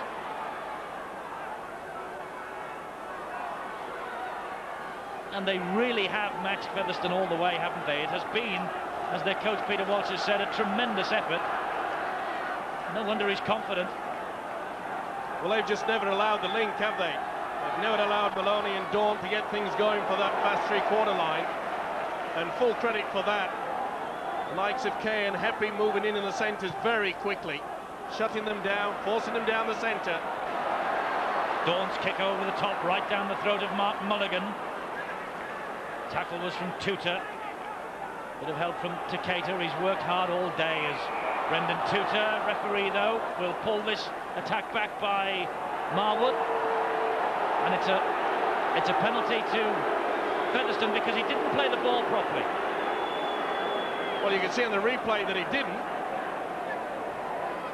Well, it wasn't Father Christmas, but it was pulling him down at the other side. It looked like a blue shirt to me. Colin Armstrong, the Workington captain, has just had a word with John Connolly about that very point. But as a result of it all, Featherstone have this penalty, and Pearson can kick for goal here. Well, there you see that the man was being interfered with, had to play the ball. The shirt was halfway off his back. That was a weird one in my book. Well, Martin Pearson won't be disputing the decision if he plants this one over that crossbar. And the Featherstone supporters tell you with their cheers that it's all square here. It's level pegging at 8 points all. Good play though by the skipper Colin Armstrong, the Workington Town skipper, having a word there with the referee. Is allowed to do that. But whilst that attempt was being made, penalty attempt, he was going round his players and saying, make sure you stand up and play the ball. Let's not give another penalty away like that.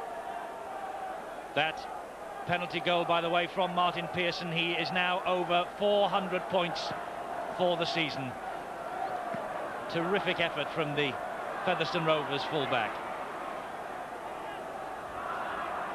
So all square, 8 points all, and all to play for in the last half hour here. There will be extra time in the Premiership finals, if needed, 15 minutes each way.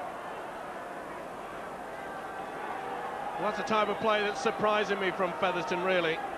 Wigan have turned up. By the looks of things, they're just taking a glimpse at this divisional final. Little knock on there by Mark Wilson. Just a little one there, you saw it. So did referee John Connolly.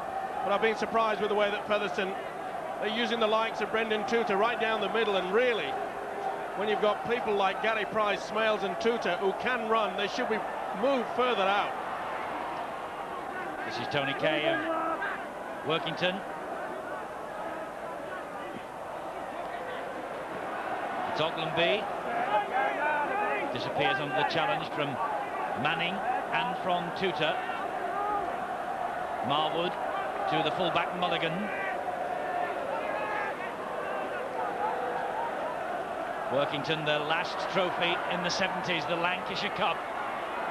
And they beat Wigan in the final. That's a collision. In fact, it's more than a collision. The touch judge on this near side is on. Well, it just looked like a shoulder charge to me. Paul Newlove it was. Interesting to note that the second forward was Newlove. Ian Scott was the man that went down. Interesting to note there, you saw on the replay that Scott just didn't look to see whether the touch judge had actually stepped onto the field of play. Saw that he had, and went back down to the ground. All part and parcel of the game. A bit fortunate there if Workington receive a penalty for this one. He's obviously got him for interfering with a man not in possession of the football. See quite clearly. There it comes, there he goes, the shoulder charge. Wasn't a bad one either, but this could prove costly. Yes, Newlock penalised, and so Marwood will have the shot at goal. As you see, he's building up his own little mountain on the Old Trafford surface. Alan Hunt and Stevie Hampson. Steve Hampson on the left of your picture there, a proud new father. Baby daughter, born only last night.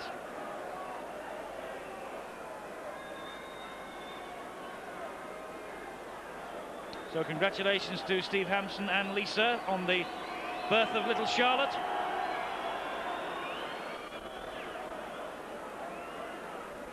Perhaps Dean Marwood needs some sand. It's an old-fashioned style that these days, isn't it, Mike? The old bucket of sand normally comes out. I thought you meant the hairstyle then for a moment, Teddy. No, I've worked with you too long to comment about hairstyles. Important kick this. Oh, Marwood struck it. He struck it perfectly. And Workington regained the lead. The penalty goal from number 7, Dean Marwood.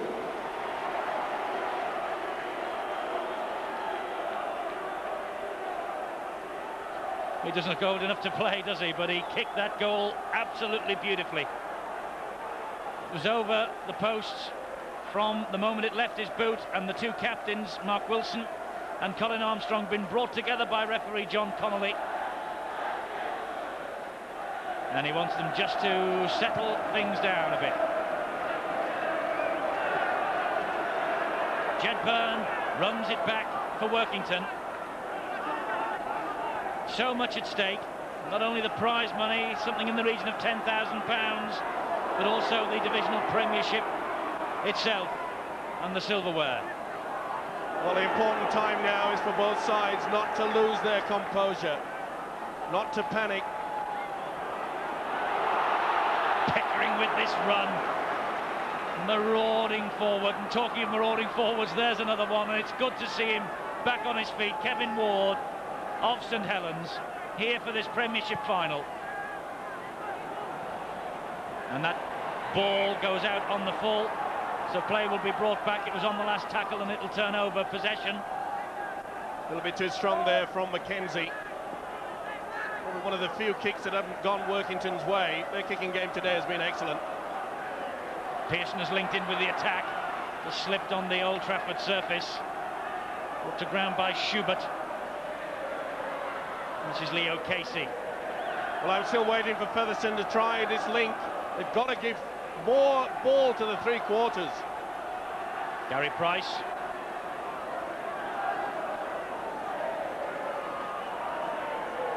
Wilson, the captain, at dummy half. Price allowed to take that ball to himself and gains about 10 yards, no more. Wilson to Dawes. Good running, this is Maloney. That's good chasing though by Jed Byrne. All the experience coming out there from the Workington standoff half. Tutor dabs the ball downfield. He'll have to watch that. And Mulligan did. The idea was there, but Mark Mulligan equal to the task.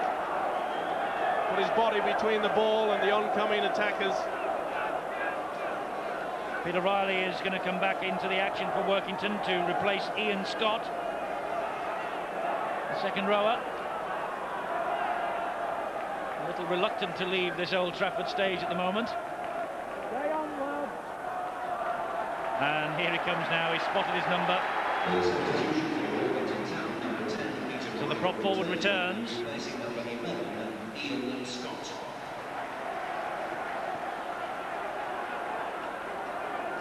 Pepe clinging on for Workington. Mackenzie at dummy half. One of those runs that have typified his play throughout his career. Big collision. Oglenby felt the full weight of Leo Casey coming steaming in. Now Marwood. Armstrong. Tall figure of a man. Great to see Phil Mackenzie back at his best. It would have been a shame to see him go out of the game. Here he is again. Full credit for Workington to give him that opportunity. He really is a class act. Last tackle this is. Mulligan hoists the bomb. Mulligan charges forward, tries to put all his men on side, but doesn't matter, the ball's run dead anyway.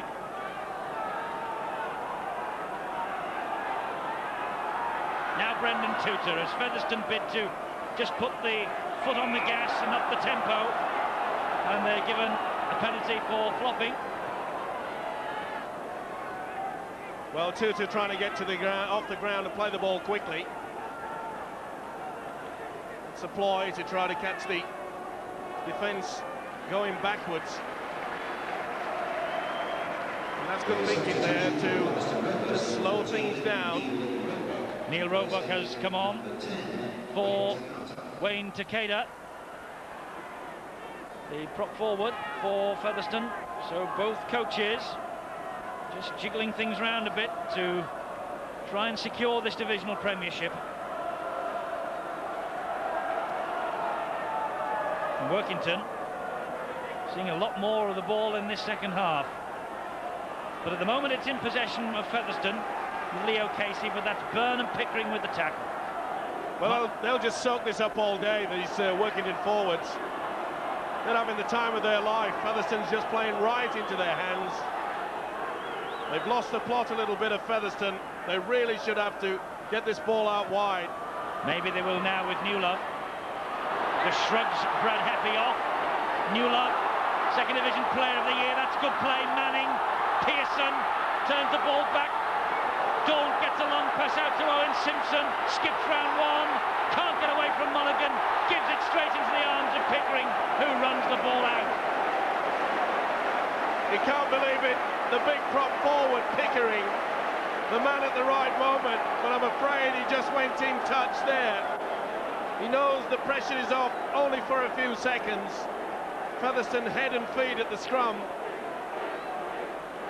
That really was exciting football from Featherstone. Showed you how strong the upper body strength of the centre, Paul Newlove. But what a great tackle from Mark Mulligan, the Workington Town full-back. Is that a fine game, Eddie? Here comes his opposite number, Martin Pearson. Midway through this second half, it's all to play for. Another classic divisional final. Tuka is the man in possession. Gets it to Simpson. Simpson bounces off the challenge of Riley.